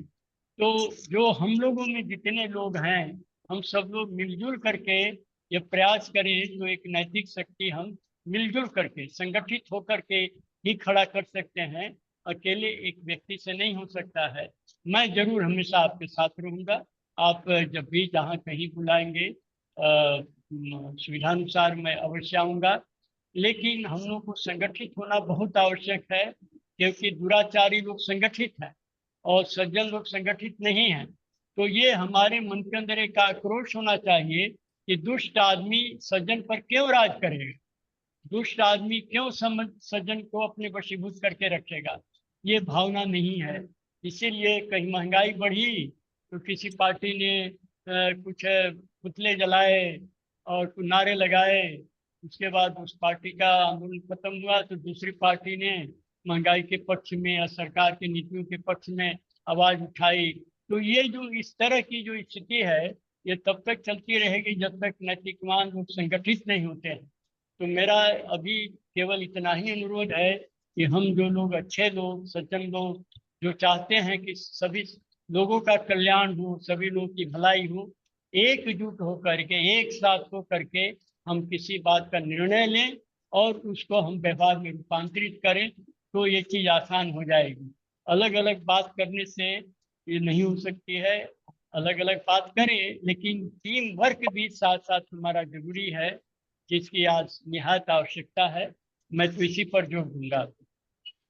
तो इसमें मेरा ये पूछना था कि जो लीडर्स हैं, चाहे वो बिजनेस में हो, एडमिनिस्ट्रेशन में हो या पॉलिटिक्स में हो, उनको स्पिरिचुअल कैसे बनाया जाए? इसके लिए तो तत्व सभा हम करें, उनके एक टेबल टॉक रखें, या जनरल टेबल टॉक ही ज़्यादा उपयुक्त होगा। उसमें जो 10 बिजनेस के लीडर हैं या पॉलिटिकल लीडर हैं या सोशल लीडर हैं, जो भी हैं जिस क्षेत्र में एजुकेशन में हैं, उन सबको बुलाएं तत्व सभा में और वहाँ पर बात किया जाए। क्योंकि जब तक लोगों के मन में ये भावना नहीं जगेगी कि हमें अच्छा होना है, हमें सही मनुष्य होना है, तब तक हमारी बात, चाहे ग्रंथों में तो सभी अच्छी अच्छी बातें लिखी हुई हैं, लेकिन उसका पालन नहीं होता है। इसीलिए मेरा कहना है कि हम लोग तत्व सभाएं करें, उन लोगों से मिलें, जाएं, बातचीत करें। अपने यहाँ जहाँ तत्व सभा करें हम वहाँ पर उन लोगों को इन्वाइट करें। तो जब तक ये एक धारा नहीं बहेगी कि हर व्यक्ति को नीतिवान होना है, हर व्यक्ति को धर्मनिष्ठ होना है, तब तक ये आने को कह रहा है, कोई दिक्कत नहीं। उनके मन में जो बैठा हुआ है ना, एक दो कोई उनके साथ जो भोगवादी प्रवृत्ति या आज की जो प्रवृत्तियां हैं, उसको साफ नहीं किया जा सकता है। तो इसीलिए हम लोग तत्व सभाएं करें, इस बार बार सेमिनार सिंपोजियम करें और इन चीजों की चर्चा करें। अभी कोई एफर्ट कर रहे हैं आप लोग इसमें लीडर को स्पिरिचुअल बनाने में? कोई एफर्ट्स कर रहे हैं आप लोग? हाँ, हम तो कर रहे हैं, अवश्य कर रहे हैं। ओके। और आप लोग जब भी करें, कहीं भी करें, आप जरूर हमको खबर देंगे तो मैं वहां भी पहुंच जाऊंगा। Okay sir. प्रदीप जी, अभिषेक जी, मैं भी कुछ कहना चाह रहा हूँ। जी जी, सत्य प्रकाश जी, जी बोलिए। संतोषानंद दादाजी को प्रणाम। बहुत दिन के बाद ऑनलाइन दर्शन करने का मौका मिला। हाँ, मिलते रहेंगे हम लोग इसी तरह से। मैं ये कह रहा हूँ ना, जो सवाल है ना, देखिए आज सवाल क्या है कि भाई स्पिरिचुअल बनना चाहिए, पर एक्चुअली स्पिरिचुअलिटी की परिभाषा क्या है? आप किसको स्पिरिचुअल कहेंगे? उसका थर्मामीटर क्या है कि ये आदमी स्पिरिचुअल है। कैसे पहचानोगे? कपड़ों से पहचानोगे हैं, उसके आचरण से पहचानोगे, उसकी कुछ सोच और दिशा से पहचानोगे, मतलब उसके लक्षण क्या होंगे स्पिरिचुअल आदमी के? ये एक सबसे बड़ा सवाल। अच्छा आदमी मिलना चाहिए, सज्जन मिलना चाहिए। ये सज्जन की परिभाषा क्या है? सज्जन किसको कहेंगे? सारे तो आज इस पूरे अर्थतंत्र के चुगल में फंस चुके हैं, सब तकरीबन जितने भी लोग हैं, है ना, और इतने बुरी तरह फंस चुके हैं कि उसके सिवा कोई रास्ता नहीं दिखता। तो एक्चुअल में संकट ही आ गया पूरी मानव जाति के सामने। जो पहले बड़े बड़े सब थे, अच्छे सब थे, है, उनका पूरा पश्चिमीकरण हो गया, है ना। वो पूरे मूल्य खो चुके अपने शब्द, क्योंकि ढूंढना मुश्किल हो रहा है। स्पिरिचुअल आदमी किसको कहेंगे? आज पूरे देश में स्पिरिचुअल आदमी है। सब भोग अति भोग में डूब गए। नीति मूल्य की बात तो कहीं रही नहीं बिल्कुल भी, जो संतोषानंद जी ने कही, है ना।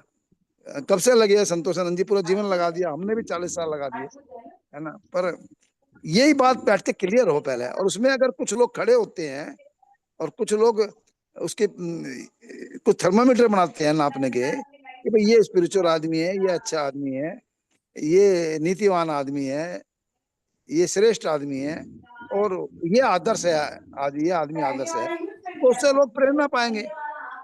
आज तो कुछ लोग तो अपनी पुरानी पुरानी बात रट रहे हैं, कहीं पढ़ लिया और पढ़ा दिया, बस ना उसको समझा और ना उसको जिया। ईमानदारी से जीना चाहिए, ईमानदारी के साथ जीना चाहिए। पढ़ लिया और पढ़ाना शुरू कर दिया, पर ईमानदारी है क्या? ईमानदारी कहते किसे है?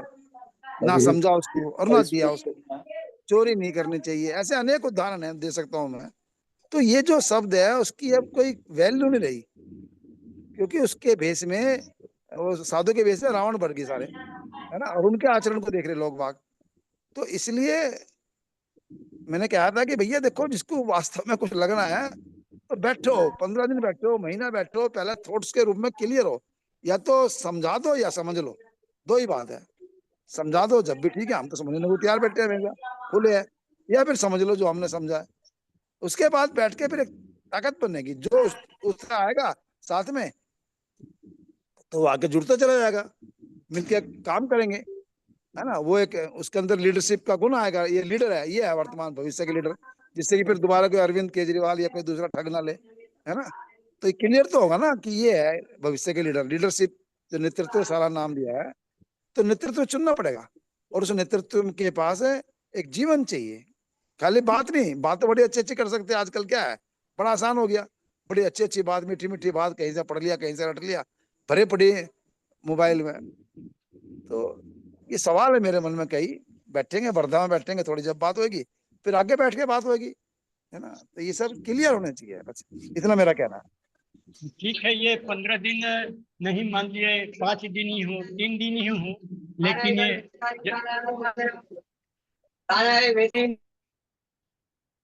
लेकिन बैठे जरूर, और शब्दों पे थोड़ी क्लैरिटी रहे, जिसमें सभी अपना विचार दें, जो विचार सब सर्वमान्य हो उसको लेकर हम लोग आगे बढ़े। धर्म का, ईमानदारी का, सच्चाई का, सज्जनता का, इस पर मैं बिल्कुल सहमत हूँ कि हम लोग बैठ करके एक गोष्ठी करें, सेमिनार करें, सिंपोजियम करें, या 15 दिन आपने कहा, 15 दिन नहीं, 5 दिन ही हो, 3 दिन ही हो, लेकिन शुरुआत तो करें इसकी। मैं इसके लिए तैयार हूँ। बहुत अच्छा। 4 दिन ज्यादा बैठ रहे अभी हम, 4 दिन वर्धा में बैठ रहे अभी हम, 50 के करीब लोगों ने तय कर लिया, 4 दिन वर्धा में बैठ रहे हैं। और फिर सचिन जी। जी जी, मैं भी कुछ कहना चाह रहा था। एक मिनट में बोल लूं, अभिषेक जी जी जी, प्रदीप जी बोलिए। हाँ ठीक है, प्रणाम सभी बड़ों को। अभी मैं अनिरुद्ध जी अंकल को और सत्य प्रकाश जी अंकल की बात सुन रहा था, उसी बात को थोड़ा आगे बढ़ा रहा हूँ कि होता क्या है कि नैतिकता, प्रामाणिकता और की बातें करते हैं, और जब जरूरत होती है तो वैसा आचरण कर लेते हैं, और उस टाइप का लोगों का विश्वास जीत लेते हैं और काम हो जाता है।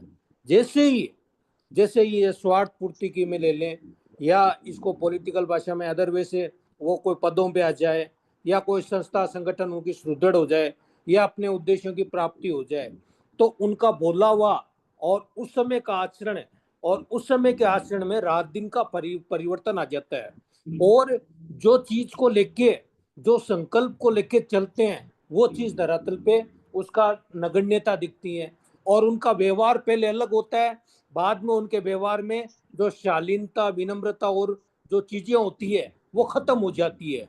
तो जो स्पिरिचुअलिटी और जो चीज उनकी जो जो उनका लक्ष्य है, जिसके लिए कि वो चले, उसमें जो ये पद भ्रष्ट कह सकते हैं, या अपने पद भ्रमित कह सकते हैं, या और भी कह सकते हैं, उस तरह की परिवर्तनता जो आती है, उससे कैसे पाटा जाए, उससे कैसे अपन निकल पाए, वो एक चिंतन। प्रणाम स्वामी जी को। ओम मेरा ये प्रश्न था। तो ये जो एक ही बात है, मैं कहूँगा कि आचरण से किसी को पहचानिए। आचरण का मतलब केवल यह नहीं हुआ कि कभी अच्छा रहा कभी बुरा रहा, उसके अंदर कंसिस्टेंसी रही। जैसे घड़े को जब पानी में डुबा देते हैं तो घड़ा भर जाता है, लेकिन अगर उसका मुंह नीचे है, अधोमुख कुंभ जिसको कहा गया है, अगर मुंह नीचे है तो जब घड़ा पानी से ऊपर उठता जाएगा तो घड़ा खाली होता जाएगा। तो ऐसे बहुत से लोग हैं जो एक वातावरण में, एक गोष्ठी में, सेमिनार में, सिंपोजियम में बहुत अच्छी अच्छी बातें कहेंगे, एकदम पाँखें खिल जाएंगी, तालियां बज जाएंगी, लेकिन आचरण उनका ठीक नहीं। तो इसीलिए जो आचरण ठीक हो उसी को हम सही माने, आचरण को ही एकमात्र यार्डस्टिक रखें, मापदंड रखें किसी के सज्जनता का या किसी के अच्छा होने का। तो इसको कहा गया है शास्त्र में ऊर्ध्व मुख कुंभ।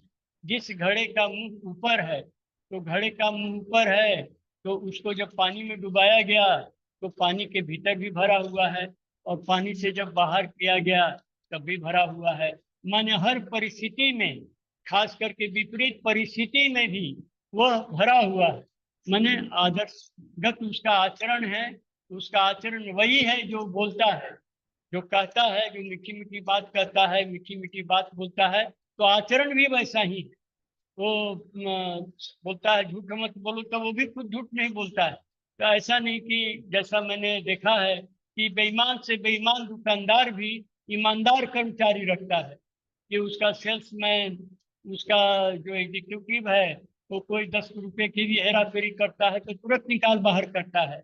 तो कीमत तो ईमानदारी की ही है, लेकिन अभी अपने प्रति है कि मेरे प्रति सब लोग ईमानदार रहे, तो हम बेईमानी करने की पूरी छूट चाहते हैं। यह जो पाखंड है हमारे जीवन में, ये खत्म होना चाहिए। तो इसको खत्म करने के लिए हमारा आचरण ही एकमात्र एक यार्डस्टिक है जिससे हम लोगों को पहचाने। आचरण ठीक है तो ठीक है, अगर आचरण ठीक नहीं है तो हम उस आदमी को कोई मर्यादा नहीं दें, उसको कोई सम्मान नहीं दें, किसी तरह का तरजीह नहीं दें। अब जैसे हमने देखा कुछ समय पहले कि एक पार्टी किसी पार्टी के साथ मिलकर के चुनाव जीती, और उसके बाद उस पार्टी को लात मारा और दूसरे पार्टी के साथ मिलकर के सरकार बनाया। तो इस तरह की जो पॉलिटिकल एक्रोबेटिक्स है, जो राजनीतिक दाव पेच है, उसको हम लोग मान्यता नहीं दें। हम लोग हमेशा आचरण की शुद्धता, पवित्रता पर जोर दें। अपना भी आचरण ठीक हो, अपने निकट वालों का भी आचरण ठीक हो, और उससे फिर समाज में लोगों का आचरण ठीक होने लगेगा। इसीलिए आचरण को ही एकमात्र हम लोग यार्डस्टिक मान के चले तो इस समस्या सुलझ सकती है। इसमें स्वामी जी मेरा लगातार प्रश्न ये है कि उस समय क्या होता है कि जब उद्देश्य की प्राप्ति करनी होती है ना, तो उस समय क्या होता है कि वो आचरण से भी इस तरीके के झलका देते हैं कि वो आचरण से भी क्लियर है, और वो हर तरीके से क्लियर है, नीट एंड क्लीन है। उस समय क्या क्या किया जाए, फिर जो परिवर्तनता आती है तो उसका परिप्रेक्ष्य चिंतन का क्या किया जाए? ओम प्रणाम। तो मेरा ये कहना है कि मान लीजिए किसी ने बहुत अच्छे नारे लगाए और हमारे काम में भी बढ़ चढ़ के हिस्सा लिया, और उसके बाद फिर उसका लक्ष्य प्राप्त करने की जो आप बात कह रहे हैं कि लक्ष्य प्राप्त करने पर वह फिर बदल गया, तो ये जब बदल गया, जब तक वो ठीक रहा तो हम भी ठीक रहे उसके साथ, जब वो बदल गया तो हम भी बदल जाए, हम भी उसके साथ उसी तरह का व्यवहार करें जैसे श्री कृष्ण ने कंस के साथ किया या दुर्योधन के साथ किया। तो मेरा कहने का मतलब यही है कि कोई आदमी अगर 2000 का घूस नहीं लेता है तो ये नहीं कहा जा सकता है कि 2 लाख का भी वो नहीं लेगा, लेकिन 2000 का नहीं लिया तो हम उसका सम्मान करेंगे। लेकिन जब 2 लाख का घूस ले लिया तो वो हमारी नजरों से गिर गया, हम उसको सम्मान करना बंद कर दें। 2 लाख का भी घूस नहीं लिया, 2 करोड़ का ले लिया। तो इन लोगों को जब हम सह देते हैं, जब प्रभुत्व देते हैं, प्रमुखता देते हैं, तभी ये लोग समाज में प्रमुख बने हुए हैं। लेकिन जिस वक्त हम लोग उनके नाम पर थू करेंगे, जहां गलत काम किया, तो फिर वहां पर गलत की मर्यादा घटती जाएगी और अच्छाई की मर्यादा बढ़ती जाएगी। इसीलिए जब तक कोई आदमी सही है 100% तो मैं नहीं कर सकता कि हर आदमी सही है, मैं अपने बारे में भी नहीं कर सकता, लेकिन मैं यह आप सब लोगों को मैं खुलेआम ये अनुमति देता हूँ, अधिकार देता हूँ कि अगर मुझ में कोई भी आपको कमी नजर आए, कि कोई बुराई नजर आए, या जो बात मैं कहता हूँ उससे भिन्न मेरा आचरण नजर आए, तो जरूर मुझे कहिए। तो ये हम लोग इस तरह का वातावरण बनाएं कि जिससे कि नैतिकवान व्यक्ति ही समाज में सफल हो। और अगर नैतिकवान बन करके, इसका माने अगर उसके मन में कुछ छिपे इरादे हैं और छिपे इरादों को वो हमारे माध्यम से पूरा करना चाह रहा है, तो कहीं कहीं हमें थोड़ा ईश्वर पर ही भरोसा रखना है, धर्म पर भरोसा रखना है कि ऐसे व्यक्ति बेनकाब होंगे ही, और जिस वक्त बेनकाब होंगे उस वक्त फिर हमारा उनके लिए कोई सम्मान हृदय में कोई जगह नहीं रही।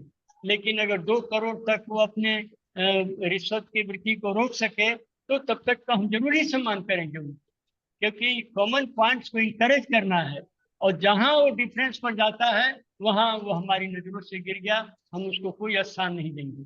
इसीलिए मेरा ये अनुरोध है कि आप लोग निरुत्साहित नहीं हो, घबराए नहीं, लेकिन मिलजुल करके चलने की एक भावना पैदा करें कि हम लोग एक सच्चाई के लिए, ईमानदारी के लिए, अच्छाई के लिए, बुराई रहित होने के लिए, समाज को बुराई रहित करने के लिए हम इकट्ठे हुए हैं।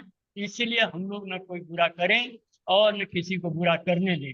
ये दोनों चीज जब रहेगी साथ में, तब निश्चित रूप से हम आगे बढ़ेंगे, हमारी शक्ति आगे बढ़ेगी।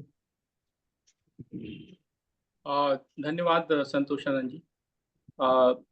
सचिन अवस्थी जी, जी और इसके बाद मदन मोहन जी। सचिन जी, चरण स्पर्श स्वामी जी, सभी लोगों को वंदन, सभी लोगों को वंदन। मेरे प्रश्न थोड़े से अलग तो नहीं है, पर भ्रष्टाचार एक ऐसा विषय है, भ्रष्टाचार एक ऐसा विषय है। या बाद में आवाज आ रही है? आ रही है। जी जी। भ्रष्टाचार एक ऐसा विषय है जिसका मूल चुनाव की व्यवस्था में निहित है। आपको चुनाव जीतना है तो पैसा खर्च करना है। हम पिछले 70-75 सालों से, बल्कि 100-200 सालों से, बल्कि 1000 सालों से हम हिंदुस्तानी आदमी को एक ही बात सिखा रहे हैं कि भाई साहब, धर्म के साथ रहो, कर्म के साथ रहो, वर्ण के साथ रहो, अपने परिवार, अपने लोगों के साथ रहो। पर जयचंद से लेकर और ऐसे 2000 आपको उदाहरण मिल जाएंगे जो लगातार चले आ रहे हैं 1000 साल से। हम लोगों को 140 करोड़ लोगों को समझाना, सिखाना, दिखाना, बताना, इसका टाइम बचा नहीं है। पर्यावरण चीख रहा है, कैपिटलिज्म अपने फुल स्विंग में है, अब व्यवस्थाएं टूट रही हैं। ये जो मौका है ये व्यवस्था के टूटने का। मेरा एक निवेदन था सबसे, क्या कोई ऐसी व्यवस्था पे काम हो सकता है जिसमें ये निश्चित हो जाए कि वो जो नेता चुनाव लड़ रहा है उसको जो पैसा मिल रहा है वो पैसा किसी शुद्ध सोच से आए, वो पैसा हराम का ना हो, वो पैसा ऑब्लिगेशन के साथ ना आए कि हम आपको इतना पैसा दे रहे हैं, हमारा ये काम आपको करना पड़ेगा, तो शायद व्यवस्थाएं थोड़ी सी सुधरें। मैं फिर भी थोड़ी सी बोल रहा हूँ, थोड़ी सी इसलिए बोल रहा हूँ क्योंकि मैं जान रहा हूँ कि टीवी कमरे पे बैठो या फिर अपने कमरे पर, तो मैं ये जान रहा हूँ कि हमारे ही बीच में लोग जो बहुत शुद्ध, बहुत साफ दिखते हैं, वे लोग भी हमको ऐसे बाद में निकलते हैं जैसे आपने देखे हैं कई राजनेता। तो try test try test try test try test 1000 साल हो गए। इस व्यवस्था के सुधार का तरीका ये है कि जो बच्चा सत्ता में आए वो पहले दिन से उस व्यवस्था से ट्रेंड हो, उस वातावरण में जिए, उस वातावरण में रहे जिस वातावरण में उसको सिर्फ सत्य निष्ठा और व्यवस्थाओं के ज्ञान की इसकी बात है।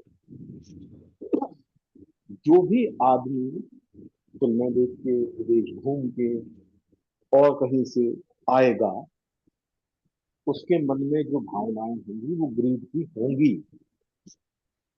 ये जो अभी सिस्टम चल रहा है कैपिटलिज्म का, ये सिस्टम इसी बात का सिस्टम है कि आपको प्रेरित करके कैसे बर्बाद किया जाए।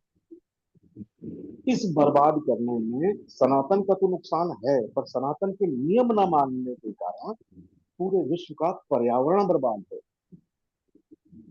हमारे गुरुदेव कहते हैं, निशिलानंद जी सरस्वती महाराज, कि शास्त्र कहते हैं महायंत्र प्रवर्तनम, महायंत्रों का प्रयोग कम से कम हो, रोकने की कोशिश करो।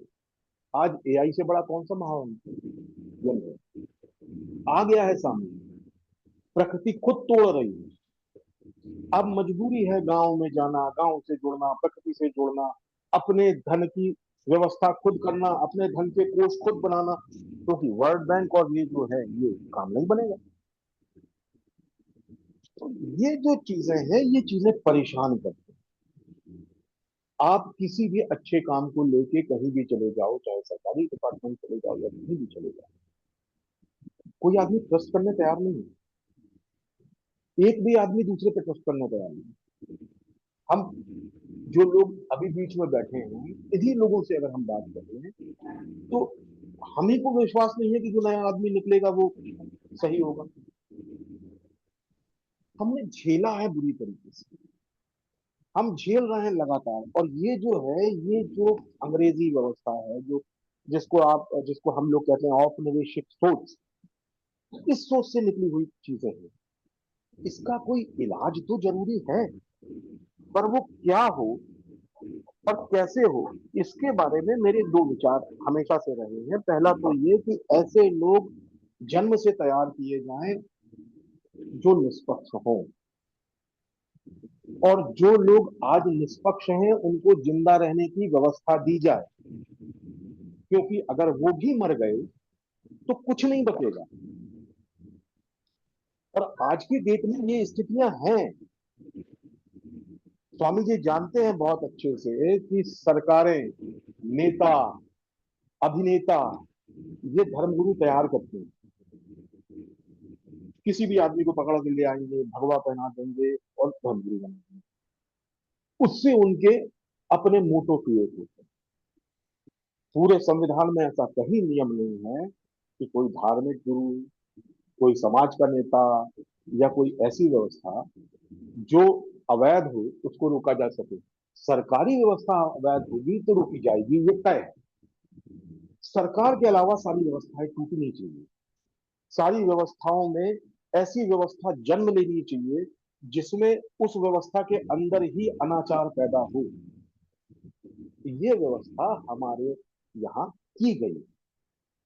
आपके यहाँ दो परिवार में दो बच्चे हैं, दोनों इंटरकास्ट मैरिज करते हैं, पिताजी को घर से बाहर निकाल के फेंक देते हैं, कुछ अनाचार करते हैं, चोरी करते हैं, पाप करते हैं।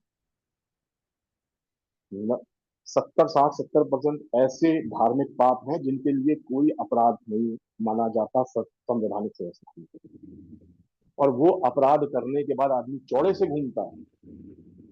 जो अपराध माने जाते हैं, डिक्लेयर्ड है, उन अपराधों को करने के बाद आप पुलिस के पास चले जाए। धार्मिक अपराधों की बात करते हैं, सामाजिक अपराधों की बात करते हैं, जो आपकी वर्ण व्यवस्था के वर्ण व्यवस्था, जो आपकी जाति, आपके समाज, आपके परिवार, आपके वर्ण, आपके देश, आपकी संस्कृति के खिलाफ कोई भी काम आप करते हो और आप पुलिस के पास पहुंच जाते हो तो पुलिस आपके साथ खड़ी होती है। जबकि वो पुलिस वाला भी जानता है ये धार्मिक अपराध है, ये नहीं होना चाहिए, पर उसकी मजबूरी है कि अगर वो इसको छोड़ेगा तो उसकी रोजी रोटी चली जाएगी, सस्पेंड हो जाएगी। क्या ये व्यवस्था दिखती नहीं है हमको? क्या हम यहां तक सोच नहीं पाते हैं? और अगर नहीं सोच पा रहे हैं तो क्यों नहीं सोच पा रहे?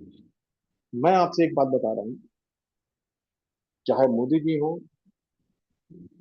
चाहे योगी जी आ जाएं, चाहे कोई और आ जाए, मैं बोलता हूं कि अगर सचिन अवस्थी भी उस पद पे बैठ जाएगा तो वो मजबूर होगा उन बातों को मानने के लिए जो WHO की है, जो वर्ल्ड ट्रेड ऑर्गेनाइजेशन की है, जो दूसरे देशों के साथ ट्रीटी है। 75 साल में ट्रीटी तो की है हमने, और किया क्या है? विदेश घूमने के बहाने। हमारी खाद्य व्यवस्था, हमारी सचिन जी कृषि, भाई थोड़ा साहब सा शॉर्ट करिए। बस एक सेकंड। हमारी कृषि की व्यवस्था, हमारी खान पान की व्यवस्था जिसको कसाई कहते हैं, ये सारी व्यवस्थाएं जो, ये सारी व्यवस्थाएं प्रेरित हैं वहां से। आप देख लीजिए, श्वेत क्रांति से लेकर हरित क्रांति तक जिस भी चीज को सरकार ने प्रमोट किया है उसने नाश किया देश। और जिस भी चीज को धर्म ने, संतों ने, या हमारे जो धार्मिक लोग हैं उनने बढ़ाया, इससे बेहतर हुआ। MBA की पढ़ाई में भी यही प्रॉब्लम है। धन्यवाद सचिन जी। धन्यवाद। मैं दो बात यहाँ पर कहना चाहूँगा। पहली चीज कि हमारे अंदर आशावाद कूट कूट के भरा होना चाहिए, जिसको साइंटिफिक टेम्पर भी कहते हैं। अब एक चंद्रयान 4 साल 5 साल पहले जब छोड़ा गया तो पृथ्वी से मैंने हमेशा वो रिस्पॉन्ड करता रहा, लेकिन चंद्रमा से 2 किलोमीटर पहले वो कहीं जाके गिर गया। तो वो वैज्ञानिक, ये लोग नहीं सोचा कि भाई करोड़ों रुपया से, अरबों रुपया से बनाया हुआ चंद्रयान, हम लोगों ने इतना मेहनत किया, सारे पार्ट टूटे, सारे फॉर्मूले ठीक लगाए, फिर क्यों गड़बड़ हो गया? तो सोचने लगा कि गड़बड़ी कहाँ है, और उसके बाद वो ठीक करके अगली बार जब भेजा तो वहां पर चंद्रयान पहुंच गया।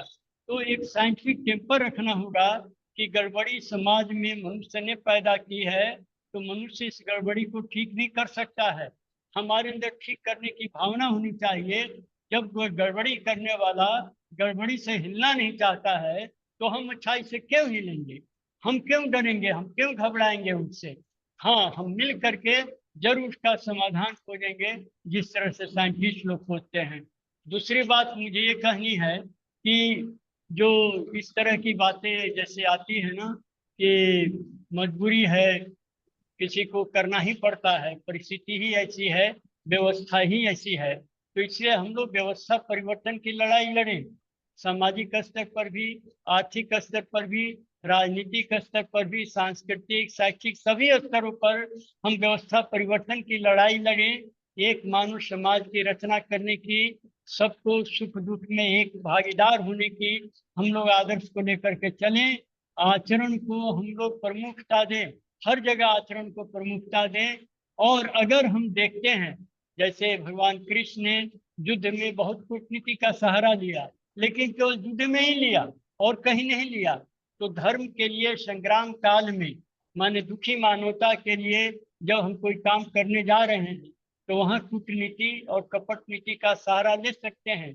लेकिन बाकी सब समय हमारा जीवन, हमारी जीवन शैली धार्मिक और नीतिवादी ही होनी चाहिए। किसी की बुराई करने वाली नहीं होनी चाहिए, दूसरे के दुख में मजा लेने वाली नहीं होनी चाहिए। और अगर हमें कुछ ऐसा काम करना पड़ा जो नीति सम्मत जिसको नहीं कहा जा सकता है, लेकिन मजबूरी है, जैसा आप बोल रहे थे कि मजबूरी हो जाती है, अगर योगी जी की जगह अगर हम ही चले गए या मोदी जी की जगह अगर हम ही चले गए, फिर भी व्यवस्था ऐसी बनी हुई है कि हमें गलत काम करना होता है, उस परिस्थिति के लिए मैं कहूंगा कि हम मन में क्षमा नहीं करें। कि अब जैसे मुझे एक बार कोर्ट में गए, कुछ कागज निकालना था, तो पेशकार को हमने कहा, वो बोला कि ठीक है स्वामी जी कल आइए, परसों आइए, 1 हफ्ता निकल गया, नहीं हुआ। तो उसके बाद मैंने जज को कहा, उसने आदेश दिया कि भाई पेशकार इसको निकाल के दो स्वामी जी को, क्यों नहीं दे रहे हो? तो बोला कि सर खोज रहे हैं 3 ट्रंक में, इतने कागज हैं, और कहाँ पर वो कागज है, जब मिल जाएगा तो मैं जरूर दे दूंगा, मैं खोज रहा हूँ। तो इस तरह 2 हफ्ता 3 हफ्ता निकल गया और मुझे जरूरी था उस कागज को लेना। तो फिर एक कोर्ट का ही कोई आदमी मेरे पास आया, बोला कि क्या बात है, आप बार बार यहाँ आते हैं। तो मैंने कहा ऐसी बात है, जज साहब ने भी ऑर्डर किया फिर भी कागज नहीं मिल रहा है। तो बोला कि आप 100 रुपया मुझको दीजिए। तो मैंने 100 रुपया उसको दिया और वो जा करके 5 मिनट में कागज ला के दे दिया। अब मुझे ये काम करना पड़ा निश्चित रूप से, लेकिन मैं इस व्यवस्था को नहीं क्षमा कर सकता हूँ। जहाँ ये व्यवस्था दुराचार को, दुष्टता को श्रय देती है, वहाँ निश्चित रूप से कुछ काम निकालने के लिए कहीं जो अत्यावश्यक है हमने समझौता किया, लेकिन मन से क्षमा नहीं किया। इसलिए इस पापियों के राज्य को उखाड़ फेंकूंगा मैं। ये कभी भी अधार्मिक लोग शासन में रहे, एक दुष्ट आदमी हम पर राज करे, ये चीज मुझे बर्दाश्त नहीं है। इसीलिए मैं इस काम में निकला हूँ। 2 काम में, एक तो नैतिकवानों का शासन हो, नीतिवादी लोग हो आचरण से, वो बोलने से नहीं, प्रवचन भाषण से नहीं।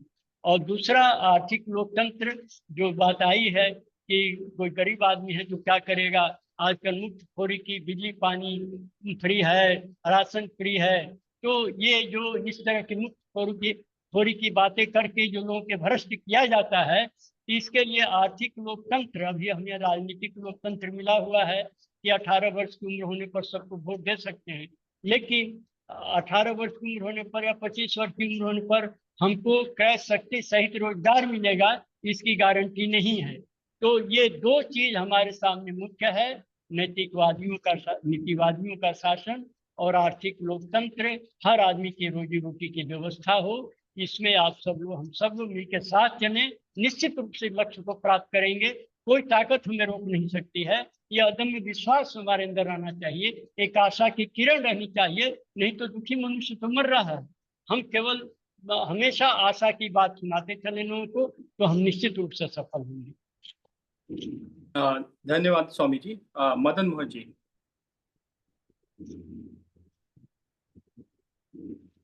अपने को अनम्यूट करिए और प्रश्न करिए। नमस्कार जी, अनम्यूट कर दिया मैंने काफी कुछ लिखा है व्हाट्सएप पे, वो चैट बॉक्स में। यदि किसी का कोई प्रश्न हो, कोई विचार हो, तो चर्चा आगे बढ़ाई जा सकती है।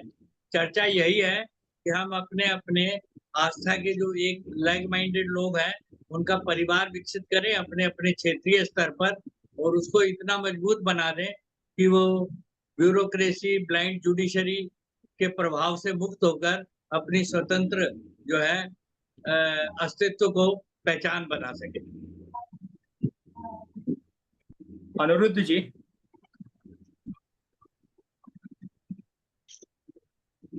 हाँ जी, क्वेश्चन कोई? हाँ जी। हाँ सर, मैं हेलो, आवाज आ रही है मेरी? हाँ जी जी। बस बस मेरा अभी एक बात आ रही थी कि अभी रहे थे कि ऐसे सिस्टम बनाए कि जो नेता लोग या जो लीडर, जो बड़े लोग हैं, वो गलत पैसा ना कमाए, या गलत पैसा कमाए तो वो पकड़ा जाए। तो कोई ऐसा सिस्टम बनना चाहिए। ठीक बात। तो इसके बारे में मैंने एक विचार मेरे मन में आया था, जो कि मैंने काफी लोगों से जहां भी मिलता हूं मैं डिस्कस भी करता हूं, परंतु मुझे पता है कि वो इतना आसान नहीं इम्प्लीमेंट करना। फिर भी मैं उसको बता देता हूं। मैंने प्राइम मिनिस्टर को भी 5 ईयर से मेल भेज रहा हूं, कोई जवाब नहीं आया मेरे पास। और ये फिर मैंने वो मेरा विचार ये है, क्योंकि आज के जमाने में लोग, कोई भी हो, चाहे लीडर हो या छोटा हो, जब तक कि उसको फोर्स नहीं किया जाएगा वो ठीक नहीं होता है। ये एक धारणा है कि बाई फोर्स से ही लोगों को फाइन होता है, तो वो ट्रैफिक पे अपना रेड लाइट क्रॉस नहीं करते हैं। अगर फाइन ना हो तो सब करते हैं। तो मेरी उसमें सजेशन ये थी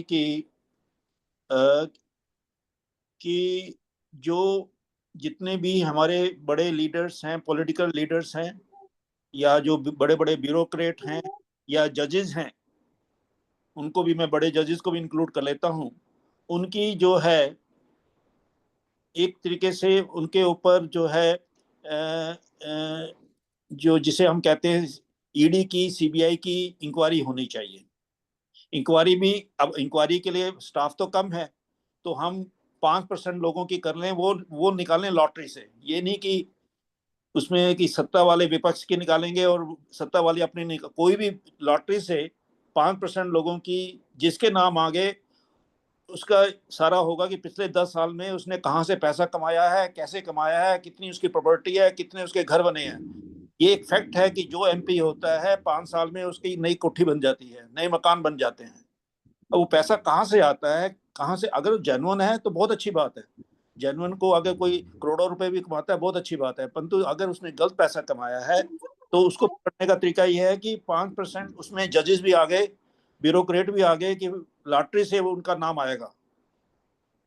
ठीक है, हर साल 5% का नाम आएगा तो उनके अंदर डर बैठ जाएगा, और डर बैठने से क्या होगा, वो तो काम नहीं करेंगे और ना दूसरों को करने देंगे। आज प्रॉब्लम क्या है कि वो खुद भी गलत करते हैं और दूसरों को भी करने देते हैं, और लेदर दूसरे उनके लिए काम करते हैं, गलत काम करते हैं। तो ये इस तरीके से सिस्टम बनाकर कि जिससे सीबीआई और ईडी का उन पर चेक हो, वो करें, और फिर सीबीआई ईडी को भी चेक करने के लिए भी कोई सिस्टम बन सकता है कि वो भी कोई गलत काम ना करें। तो ये सिस्टम हमें डंडा जो है, एक फोर्स जो कहते हैं वो डालना पड़ेगा। तो मुझे पता है कि ये कोई मेरी बात मानेगा नहीं, कोई पॉलिटिशियन नहीं मानेगा, कोई नहीं मानेगा, बट मुझे यही तरीका नजर आता है और बस यही मुझे कहना था। ठीक है, बहुत सुंदर, बहुत अच्छा।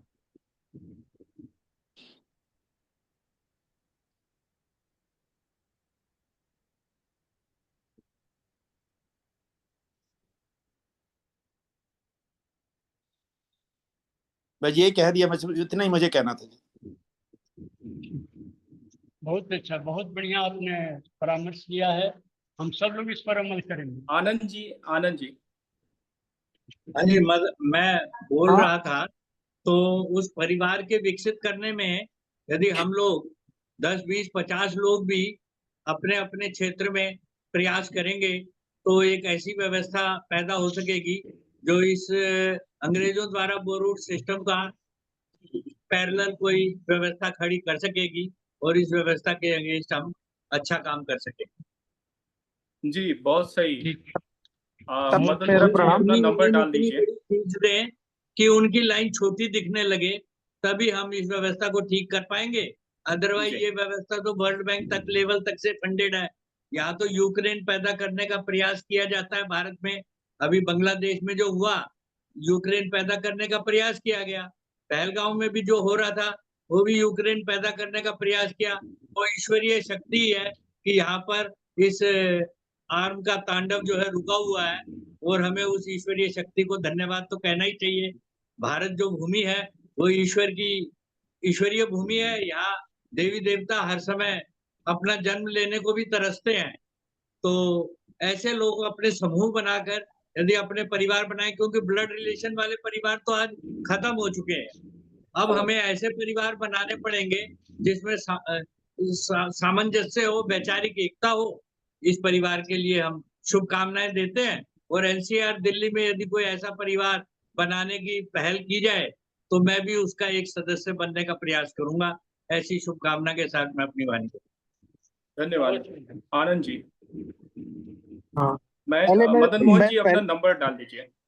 पहले मैं सोचूंगा चैट कि बॉक्स में। राजाराम यादव जी बोल दें, क्योंकि राजाराम यादव जी बहुत सुबह मतलब स्टार्टिंग से वो कर रहे हैं। अब वो बोल ले, उसके बाद में बोलता हूँ, प्लीज। सभी को नमस्कार। बहुत अच्छी बातें हो रही है। मेरा तो एक छोटा सा पॉइंट है कि हमने मानव को मानवता बनाने के लिए उसमें क्या योग्यता हो, ईमानदारी हो, सत्य को समझे, समाज और प्रकृति को की समझदारी हो, आपस में सब जीव के प्रति भाईचारा हो, ऐसा इंसान बनाना है। और हम अपने लीडर को ये अभी सोच रहे हैं। हमारी आज की व्यवस्था स्पेशली शिक्षा के लिए तो ऐसी है कि हमें तो पैसा कमाने के लिए ही किया जाता है, और अपना देश के लिए पैसा कमाए वो भी नहीं है। हमारे 60 करोड़ यूथ विदेश में जाके उनके लिए काम कर रहे हैं। तो हमारी शिक्षा नीति में परिवर्तन हो। मेरा कहने का मतलब है कि मानव को मानव बनाने के लिए 3 तरह के ज्ञान की जरूरत है। एक तो प्रकृति का ज्ञान, उसको स्कूल से ही समझाना होता है, घर से ही समझाना होता है।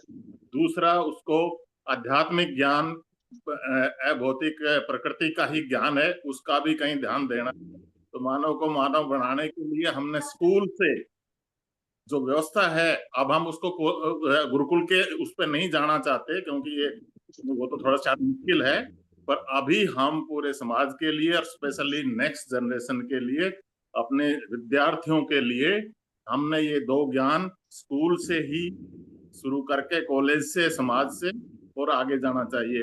हमारी शिक्षा व्यवस्था में प्रकृति का ज्ञान 0 है, आध्यात्मिक ज्ञान 0 है। इसको लगाए बगैर हम आगे नेक्स्ट जनरेशन का ध्यान रखते हुए, अभी तो जो लीडर है आप समझा सकते हो तो अच्छी बात की है, आप समझाइए, लेकिन नेक्स्ट जनरेशन का तो कोई व्यवस्था बनानी पड़ेगी। और अभी से हम सब लोग, जैसे भी आप बता रहे हो, हम लोग इकट्ठे मिलके, और इस तरह के जो उनके स्कूल भी हैं, कॉलेज भी हैं, उन शुरू से ये 2 ज्ञान को आगे बढ़ाएं। धन्यवाद। धन्यवाद ब्रिगेडियर साहब। हाँ, धन्यवाद सभी को, और संतोषानंद जी को प्रणाम मेरा, बाकी सभी लोगों को अभिवादन। मेरा ये कहने का मतलब था कि अगर हम इस तरीके की भावना लाना चाहते हैं तो भावना बगैर नियम कानून से नहीं हो पाती है। मेरे कहने का मतलब ऐसा नहीं है कि कहीं ज्यादा मेहनत करनी पड़ेगी। अगर हम संगठन बनाते हैं अपना, और संगठन अपने आसपास से ही स्टार्ट करते हैं, क्योंकि देखिए हम जूम पे आते हैं, इलेक्ट्रॉनिक जमाना है, हम अपने पास के लोगों को उतना परिचय नहीं रख पाते हैं जितना हम दूर के लोगों से परिचय रखते हैं। और जब तक संगठन हमारा नहीं बनता है तब तक हमें कोई स्ट्रेंथ, ताकत नहीं मिलती है। तो उस संगठन का नियम कानून बनना चाहिए, 10 सूत्री, 20 सूत्री, जो भी एक सामाजिक नियम और कानून सम्मत नियम है, उनको बना करके एक संगठन का निर्माण करना चाहिए। वो चाहे अपने एक छोटे समाज का हो, या अपने मोहल्ले का हो, अपने गांव का हो, उनके 10 युवा, या क्योंकि देखिए यूथ ही सबसे मतलब ज्यादा एनर्जेटिक, ऊर्जावान होता है। उसको चाहिए कि 10 आदमी मिल करके और वो अपने कानून सम्मत 10 सूत्री एक कार्यक्रम बना ले कि इस चीज को फॉलो करेगा, और फॉलो करने के बाद जहां एक की जरूरत पड़ेगी वहां 10 साथ में जाएंगे। जब आप संगठन निर्माण करते हैं और संगठन में इस तरीके से डेडिकेशन अपने संगठन के प्रति करते हैं, तो धीरे धीरे उसमें लोगों की रुचि बढ़ती है और लोगों को ये मिलता है कि हमारा परिवार अब बड़ा हो रहा है। ऐसे ही जितने भी धर्म का निर्माण हुआ, वो सब उस बुनियाद उसकी यहीं से हुई कि पहले उन्होंने एक छोटा संगठन बनाया अपने जैसे, अपने लाइक माइंडेड लोगों का, फिर उस संगठन में नियम कानून बनाए, क्योंकि मूड हर जगह, हर समय, जरूरत के हिसाब से, परिस्थिति के हिसाब से अलग अलग होता है। और जब संगठित रहे तो सरकारें भी, या जो भी अथॉरिटी होती है, रेगुलेटरी अथॉरिटी, वो भी आप चीज को मतलब उसको ओबलाइज करती है। और जब वो ओबलाइज करती है तो जो भी संगठन के लोग सदस्य होते हैं उनको एक खुशी महसूस होती है, और उनको एक सूत्र मिल जाता है कि ये एक बहुत अच्छा सा संगठन है और इसमें सभी लोग एक्टिव हैं। और एक्टिव तभी रहेंगे जब उसके नियम कानून बनेंगे। तो सिंपल बात, 10 लोगों का एक संगठन होना चाहिए, और वो फिजिकली संगठन होना चाहिए। 10 सूत्री कार्यक्रम होने चाहिए जो बुनियादी जरूरत को पूरा करते हैं, जैसे पुलिस रिफॉर्म हो गया, या कूड़ा कचरा सफाई हो गया, या आपका मतलब पेमेंट, मतलब कुछ पैसों का भी एक आर्थिक भी संयोजन होना चाहिए, क्योंकि जरूरी नहीं है कि किसी एक पास आज जरूरत आ गई और किसी के पास एक्सेस पैसा रखा हुआ है। उसका जो नियम होता है, ब्याज है तो ब्याज लग जाए। एक 10 सूत्री कोई कार्यक्रम अच्छा सा बना लेना चाहिए, और बनाने के बाद उसे इम्प्लीमेंट करके दिखाना चाहिए। आप देखिए धीरे धीरे इसका विस्तार होना शुरू हो जाएगा। बस मुझे यही। ठीक है, बहुत सुंदर। हाँ, धन्यवाद आनंद जी। दादा, आप कुछ कहना चाहेंगे दोनों प्रश्नों, दोनों विषयों पर? क्या मुझे? जी जी। मैं यही कहूँगा कि मैंने लोगों की बातें सुनी, मुझे बहुत अच्छा लगा। संगठन की बात कही गई है, बहुत आवश्यक है कि संगठन में ही शक्ति होती है, इसीलिए संगठन अवश्य बनाया जाए, और जिनको सर्वसम्मति से उसका दायित्व दिया जाए, लोगों को 10 आदमी या 20 आदमी का संगठन बना करके उसके नीति नियम बनाए जाएं और उसको पालन किया जाए, जिस पर हम सब की सहमति हो। तो ये इस पर मेरा पूरा जोर रहेगा, और जो भी आप मेरा सहयोग चाहेंगे मैं सहयोग देने के लिए तैयार हूँ। आप अगर कोई सभा, कोई भी जिस भी तरह की मैं समर्थ हूँ, मैं आपको पूरा सहयोग दूंगा और मैं चाहूँगा कि ये संगठन हर तरह से मजबूत हो और संगठन में जान हो। हम लोग कुछ न कुछ कार्यक्रम करते रहें ताकि एक विकल्प के रूप में लोगों के सामने लगे कि हाँ, ये लोग जो कहते हैं इसको कर देते हैं और हम लोगों के दुख में तकलीफ में साथ आएं। ये नहीं कि केवल बात करते रहें। जहाँ भी जैसे कूड़े की सफाई हुई या कोई मकान का निर्माण हुआ, तो किसी भी तरह के कार्य हो जिनको लगता है कि यहाँ पर हम लोग को काम करने से लोगों के अंदर अच्छी भावना जगेगी, हम लोग उस काम को करें। तो मैं समझता हूँ कि संगठन को जितना जल्दी बना लें उतना अच्छा है। मेरी पूरी शुभकामना है और मैं पूरा सहयोग दूंगा इसके लिए। नमस्कार जी, आखिरी प्रश्न और इसके बाद मैं आग्रह करूंगा हमारे सबसे वरिष्ठ साथी श्री बलदेव राज सूद जी से कि वो धन्यवाद ज्ञापन प्रेषित करेंगे। आखिरी प्रश्न, कोई भी अपना हैंड रेज करके अपनों को अनम्यूट करके प्रश्न कर सकते। नमस्कार स्वामी जी। हाँ, नमस्कार। और सभी साथियों को भी नमस्कार। जैसा कि आपने कहा कि हमें भगवान श्री कृष्ण के दिखाए हुए सतमार्ग पर चलना पड़ेगा, आज आवश्यकता है कि हम भगवान श्री कृष्ण के दिखाए हुए सतमार्ग पर चलें। एक अच्छी सत्ता स्थापित करने के लिए हम प्रयास करें और अगर हमें आवश्यकता पड़ती है, चूंकि हमारा एक तो सबसे पहले हमें अपना पवित्र उद्देश्य बनाना पड़ेगा कि हम अपना पवित्र उद्देश्य बनाएं और हम सत्ता में आए और सत्ता में आते ही विश्व कल्याण, राष्ट्र कल्याण, समाज कल्याण हेतु प्रयास करें, अच्छी सोच के साथ काम करें। उसके लिए हमें भगवान श्री कृष्ण के दिखाए हुए सतमार्ग पे चलना पड़ेगा। चूंकि बार बार लगातार चूंकि हम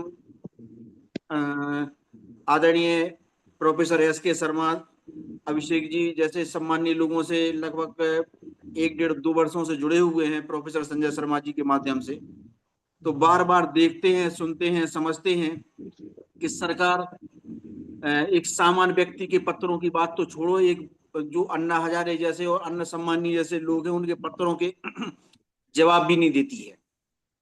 मीडिया के सामने भी हमारे देश के परम सम्मानीय प्रधानमंत्री जी आते हैं कि मीडिया के सामने जो मीडिया चूंकि उन्हें बताया कि क्या देश में क्या व्यवस्थाएं चल रही हैं, कैसे काम करना है, कैसे आगे बढ़ना है, कैसे देश बढ़ेगा, तो यह कोई सुनने वाले नहीं है। लोकतंत्र की स्थिति अभी वर्तमान 15-16 सालों में जो हो गई है कि अब पूरे देश भर में कहीं पर ना धरना हो रहा है, ना प्रदर्शन हो रहा है, ना आंदोलन हो रहे हैं, क्योंकि कोई भी व्यक्ति अपनी मांगों को लेकर, जायज मांगों को लेकर समाज और राष्ट्र में अगर धरना, प्रदर्शन, आंदोलन करने के लिए आगे आता है तो उन्हें किसी ना किसी प्रकार से, चाहे ईडी हो, चाहे सीबीआई हो, चाहे अन्य जो इनके पास पुलिस व्यवस्था हो, जिस तरीके की इनकी व्यवस्थाएं हैं, छोटे स्तर से लेके, जैसे छोटा शहर है, गांव है, तो टीआई लेवल से परेशान करा देंगे, कलेक्टर से परेशान करा देंगे। तो ये आम जनता की भावनाओं को उठने नहीं दे रहे। इनने मीडिया के अधिकांश मीडिया कर्मियों पर इनने अपना बड़े बड़े जो संस्थान है इनने खरीद कर उन पर कब्जा कर लिया है। पत्रकार जरूर ईमानदार है, वो अपनी खबरें लिख के भेजते हैं, क्योंकि मैं भी एक पत्रकार जगत से जुड़ा हुआ व्यक्ति हूँ, तो पत्रकार अपनी खबरें तो भेजते हैं, समस्याएं तो भेजते हैं कि हमारे क्षेत्र की ये समस्या है, ये नेता से लोगों को समस्या है, लेकिन चूंकि बड़े स्तर पर जो प्रेसों के मालिक हैं वो बिक गए हैं, चैनलों के मालिक हैं, अधिकांश, सभी नहीं कह सकता हूँ, अधिकांश, तो वो वही खबरें प्रकाशित करते हैं, वही खबरें दिखाते हैं जो सरकार या सत्ता के खिलाफ ना जाए। मैं सिर्फ भाजपा की बात नहीं कर रहा हूँ, भाजपा के दिखाए हुए रास्ते पर जो अन्य राज्यों में कांग्रेस की सरकारें भी हैं, चाहे या समाजवादियों की सरकारें या अन्य लोगों की सरकारें हैं, तो उन्होंने भाजपा की कॉपी कर ली है कि भाई मीडिया मैनेजमेंट करो, हम सिर्फ अपना बोलेंगे, अपने मन की बात, अपने दिल की बात और बातें करके हम निकल जाएंगे, हमें आपकी नहीं सुनना है, हम तो आपको बता देंगे, हम आपसे मिलेंगे ही नहीं तो आप हमें क्या समस्या बता। आज स्थिति श्रीमान जी, मैं एक छोटे से जिला टीकमगढ़ मध्य प्रदेश का निवासी हूँ, स्थिति ये रहती है कि सोमवार को टीएल की बैठक, टाइम लिमिट की बैठक, मंगलवार को जन सुनवाई, बुधवार को अन्य बैठकें, गुरुवार, शुक्रवार, शनिवार कलेक्टर, जिला प्रशासन, टूर पे रहता है, आम आदमी 50-50, 100-100 किलोमीटर से विभागों में आ रहे हैं, एक भी अधिकारी कुर्सियों पे नहीं बैठता है ना। जिन्हें काम कराना है, जब आप जैसे पूजनीय संत के 100 रुपये लग गए, जो आप परम सम्मानीय हैं, संत महात्मा के आप बेस में भी हैं, आप दिखते भी संत महात्मा है और अंदर से भी हैं, बाहर से भी हैं। जब आपके 100 रुपये लग गए आप जैसे पूजनीय व्यक्ति के, तो एक गरीब किसानों की क्या स्थिति हो रही है, बिना पैसों के कोई काम नहीं हो रहा है। जहां जी सरकार चिल्लाती है झूठा कि हम ईमानदार हैं, नो टॉलरेंस, जे वो फलाना ढकाना, लेकिन भ्रष्टाचार नाक के नीचे इनके जितना जबरदस्त हो रहा है। तो मैं तो अभिषेक जी, प्रोफेसर एस के शर्मा साहब, जितने भी राजनीतिक दल के लोग हैं, मैं विनम्रता पूर्वक उनसे निवेदन करता हूं कि हम गांव-गांव जा रहे हैं, हम टीमें बनाएं, युवाओं की टीमें बनाएं, सीनियर लोगों की टीमें बनाएं, और ईमानदारी के साथ जो हमारे समाज और राष्ट्र के मुद्दे हों, उनके लिए हम महात्मा गांधी ने जो अहिंसात्मक तरीका बताया है, तो हम धरना प्रदर्शन और शांतिपूर्ण आंदोलन भी करें। क्योंकि जब तक हम धरना प्रदर्शन आंदोलन नहीं करेंगे, इन बहरे लोगों के पास हमारी ना बात पहुंचेगी, ना आवाज पहुंचेगी। मैं यही निवेदन करना चाहता हूं मंच के माध्यम से हमारे जो आदरणीय अभिषेक जी हैं, उनसे, पूरी टीम से, प्रोफेसर संजय शर्मा से, और आप सभी संत महात्माओं से, कि संत महात्माओं नेतृत्व करें, हम सब लोग साथ रहें, और युवाओं को और समाज को प्रेरित करके हम अपनी बात देश के माननीय महामहिम राष्ट्रपति, महासम्मानीय प्रधानमंत्री की, मुख्यमंत्री, विभिन्न राज्यों के मुख्यमंत्रियों तक अपने क्षेत्र की बातें भेजें, मीडिया के सामने रखें। भाई हम 10 दिन बैठेंगे तो मीडिया एक दिन तो छापेगी ना, तो हमें अपना काम करना पड़ेगा। और ये काम कौन कर पाएगा? जो अंदर से ईमानदार है। धरना प्रदर्शन आंदोलन वर्तमान समय में वही कर पाएगा जो अंदर से ठीक है, नहीं तो सरकार उसको घेर लेगी। तो हम जो ठीक लोग अपने आप को समझते हैं, तो हमें संतों के दिखाए हुए मार्ग पर चलना होगा। क्योंकि हम संतों की इसलिए बात कर रहे हैं, मैंने एक प्रैक्टिकल किया है, 1 मिनट का समय लूंगा क्योंकि समय हो गया है। मध्य प्रदेश में हर ग्राम पंचायत में गौशाला खुले, उसका मैंने पूरे मध्य प्रदेश में काम किया। गांव-गांव जाके, शहरों में लाखों लोगों के हस्ताक्षर करा के प्रधानमंत्री, मुख्यमंत्रियों को दिए। तो किसकी अगुवाई में दिए? मैंने संतों को आगे किया। परम पूज्य राजन दास जी महाराज, जैन समाज के अपने विद्यासागर जी महाराज, ऐसे 150-200 संतों को मैंने आगे रखा, और उनकी अगुवाई में मैंने राष्ट्रपति, प्रधानमंत्री, सांसद, विधायकों को ज्ञापन दिया। तब कहीं जाके मध्य प्रदेश शासन के तत्कालीन मुख्यमंत्री माननीय कमलनाथ ने सरकार बनते ही पहली कैबिनेट का पहला निर्णय लिया कि हर ग्राम पंचायत में गौशाला खुलेगी। तो संतों को उसमें आगे आना पड़ेगा, और समाज से भी आप लोगों के पीछे चलें, तब इस देश को न्याय मिल पाएगा, इस देश से भ्रष्टाचार खत्म हो पाएगा, और हमें परम पूज्य महात्मा गांधी के दिखाए हुए मार्ग पे चलना है। वहीं हमें युवाओं में चंद्रशेखर आजाद, भगत सिंह जैसे जो राष्ट्र प्रेमी रहे, उनके अंदर जज्बा भी पैदा करना है कि अगर जरूरत पड़े तो हम धरना प्रदर्शन आंदोलन के लिए शांतिमय तरीका से करें, शांतिमय तरीका से युवाओं को आगे लाएं, धरना प्रदर्शन आंदोलन करें, ज्ञापन दें, तब हमारी बात प्रदेश और देश में पहुंच पाएगी। सादर प्रणाम, धन्यवाद। धन्यवाद जी। संतोषानंद दादा, आप अंत में अपने विचार रखें, फिर इसके बाद बलदेव जी धन्यवाद ज्ञापन देंगे। तो मेरा तो अंत में यही कहना है कि हम लोग आशावादी रहें, कभी निराशा को जगह नहीं दें, और जैसी बात हुई है धरना प्रदर्शन के, संगठन बनाने के, मैं इसके पूरे समर्थन में हूँ, और मुझसे जो सहयोग चाहें, मैं दिल्ली में रहता हूँ, और जहाँ भी कहेंगे आने के लिए मैं आ सकूँगा। जरूर निश्चित रूप से मैं देखूंगा कि और कहीं मुझे समझ दिया है कि नहीं दिया है, और अगर नहीं दिया हूँ तो मैं अवश्य वहाँ पर हाजिर रहूँगा। और काम को करें, हम लोग सक्रिय रहें, सक्रियता बहुत आवश्यक है, और मास लोग इतने सक्रिय हैं तो अच्छे लोग क्यों नहीं हो सकते हैं। हम लोग संख्या में कम हैं, इससे कोई घबराने की बात नहीं है। हमारे गुरु गोविंद सिंह तो 5 ही आदमी को बोले अपने शिष्यों में कि जो मेरे अनुसार चलेगा तुम आओ और हम काम शुरू करते हैं। 5 पंज प्यारे बनाए, और उन्होंने धर्म पर आए हुए एक संकट को टाला और धर्म को बचाया। मैं यहाँ तक कह सकता हूँ, मेरी बहुत श्रद्धा है गुरु गोविंद सिंह जी के प्रति, जिन्होंने पूरे अपने खानदान को, पूरे परिवार को ही धर्म के कल्याण में लगा दिया। तो इसीलिए मेरा पूरा विश्वास है हम लोग मिल के काम करेंगे तो धर्म की शक्ति, परमात्मा की शक्ति, दुखी मानवता के कष्ट की शक्ति हमें इतनी मजबूत बनाएगी कि हमारी ही जीत होगी। हम निश्चित रूप से सफल होंगे, इसमें मुझे कोई संदेह नहीं है। लेकिन हम लोग आगे बढ़ें, एक टीम बनाए, जैसे संगठन बनाने की बात आई है उसको बनाया जाए, जितना जल्दी बनाया जाए और कार्यक्रम लेकर उतरा जाए समाज में, और निश्चित रूप से हम आगे बढ़ेंगे। मुझे पूरे विजय की पूरी अभिलाषा भी है और विश्वास भी है कि हम ही विजय होंगे, हमें अपने कार्य में, अपने उद्देश्य में अवश्य सफलता मिलेगी। नमस्कार। धन्यवाद। बलदेव जी। हाँ जी, हाँ जी। फ्री में आप। धन्यवाद। आज बहुत अच्छा कार्यक्रम हुआ है। तो पूज्य स्वामी संतोषानंद जी महाराज ने बहुत अच्छा मार्गदर्शन किया है हम सब लोगों का। और जैसे उन्होंने कहा कि हम आशावादी रहें और सक्रिय रहें, तो मैं समझता हूँ कि अपने इस ग्रुप में जो लगभग 40-50 लोग हैं और वो बड़ी अच्छी धारणा से, भावना से लगे हुए हैं। और अब इस काम को धरातल पर उतारने के लिए हमें प्रयास करना पड़ेगा। और ऐसे जो लोग हैं, हमारे सम विचार के लोग हैं, उन समाज में बहुत हैं ऐसे लोग, उन सब लोगों को इकट्ठा करने की जरूरत है और एक एक स्थान पर हम जुट जाएं। जैसे अपने आनंद जी ने कहा है कि 10-10 लोगों का ग्रुप बनाया जाए, और इसी प्रकार हर स्थान जहाँ जहाँ हम हैं वहाँ हम ग्रुप बनाएं और इस विचार को समाज में प्रसारित करें। तो लोग, हमें पूरी आशा है कि समाज हमारे पीछे आएगा और समाज हमारी बात को मानेगा। तो मैं सब लोगों का धन्यवाद करता हूँ, आभार व्यक्त करता हूँ। आप सब लोग समय पर आ जाते हैं, तो पूरी बात सुनते हैं, अपना विचार भी देते हैं, अपना सुझाव भी देते हैं। तो बहुत बहुत धन्यवाद, आभार।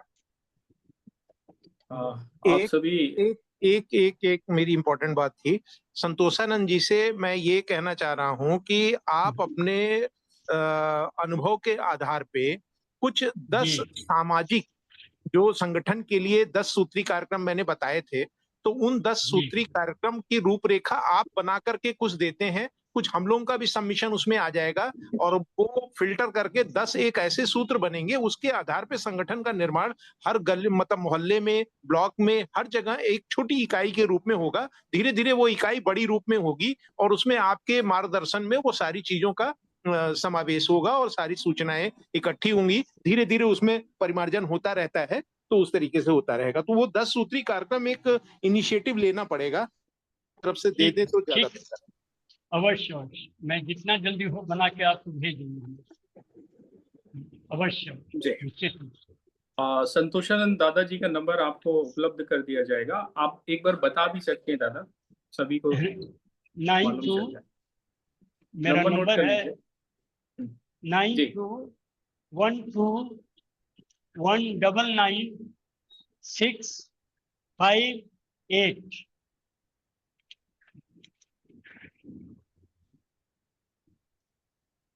स्पष्ट है सबको? एक बार फिर से रिपीट कर दीजिए। 9212199658। ये नंबर है, मेरा मोबाइल का नंबर है। और अगर कोई बात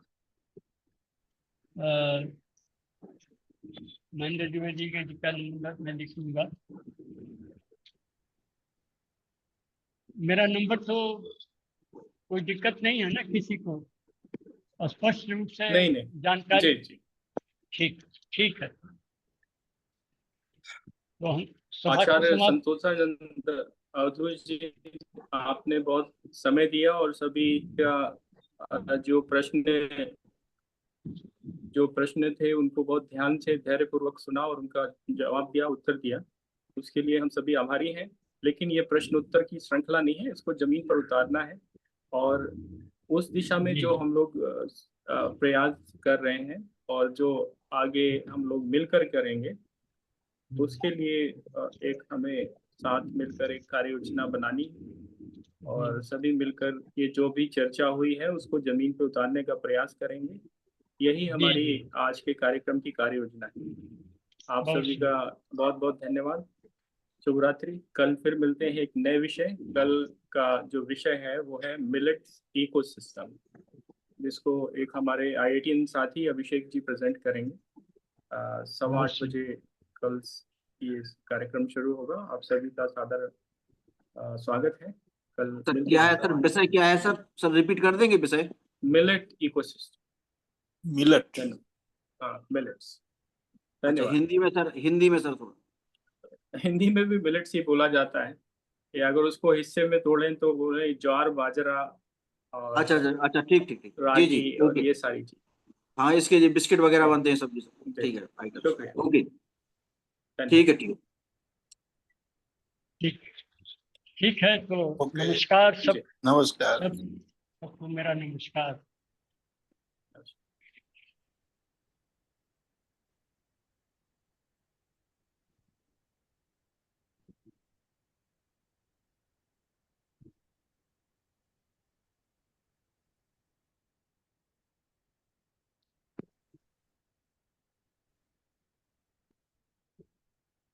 नमस्कार जी, नमस्कार सबको।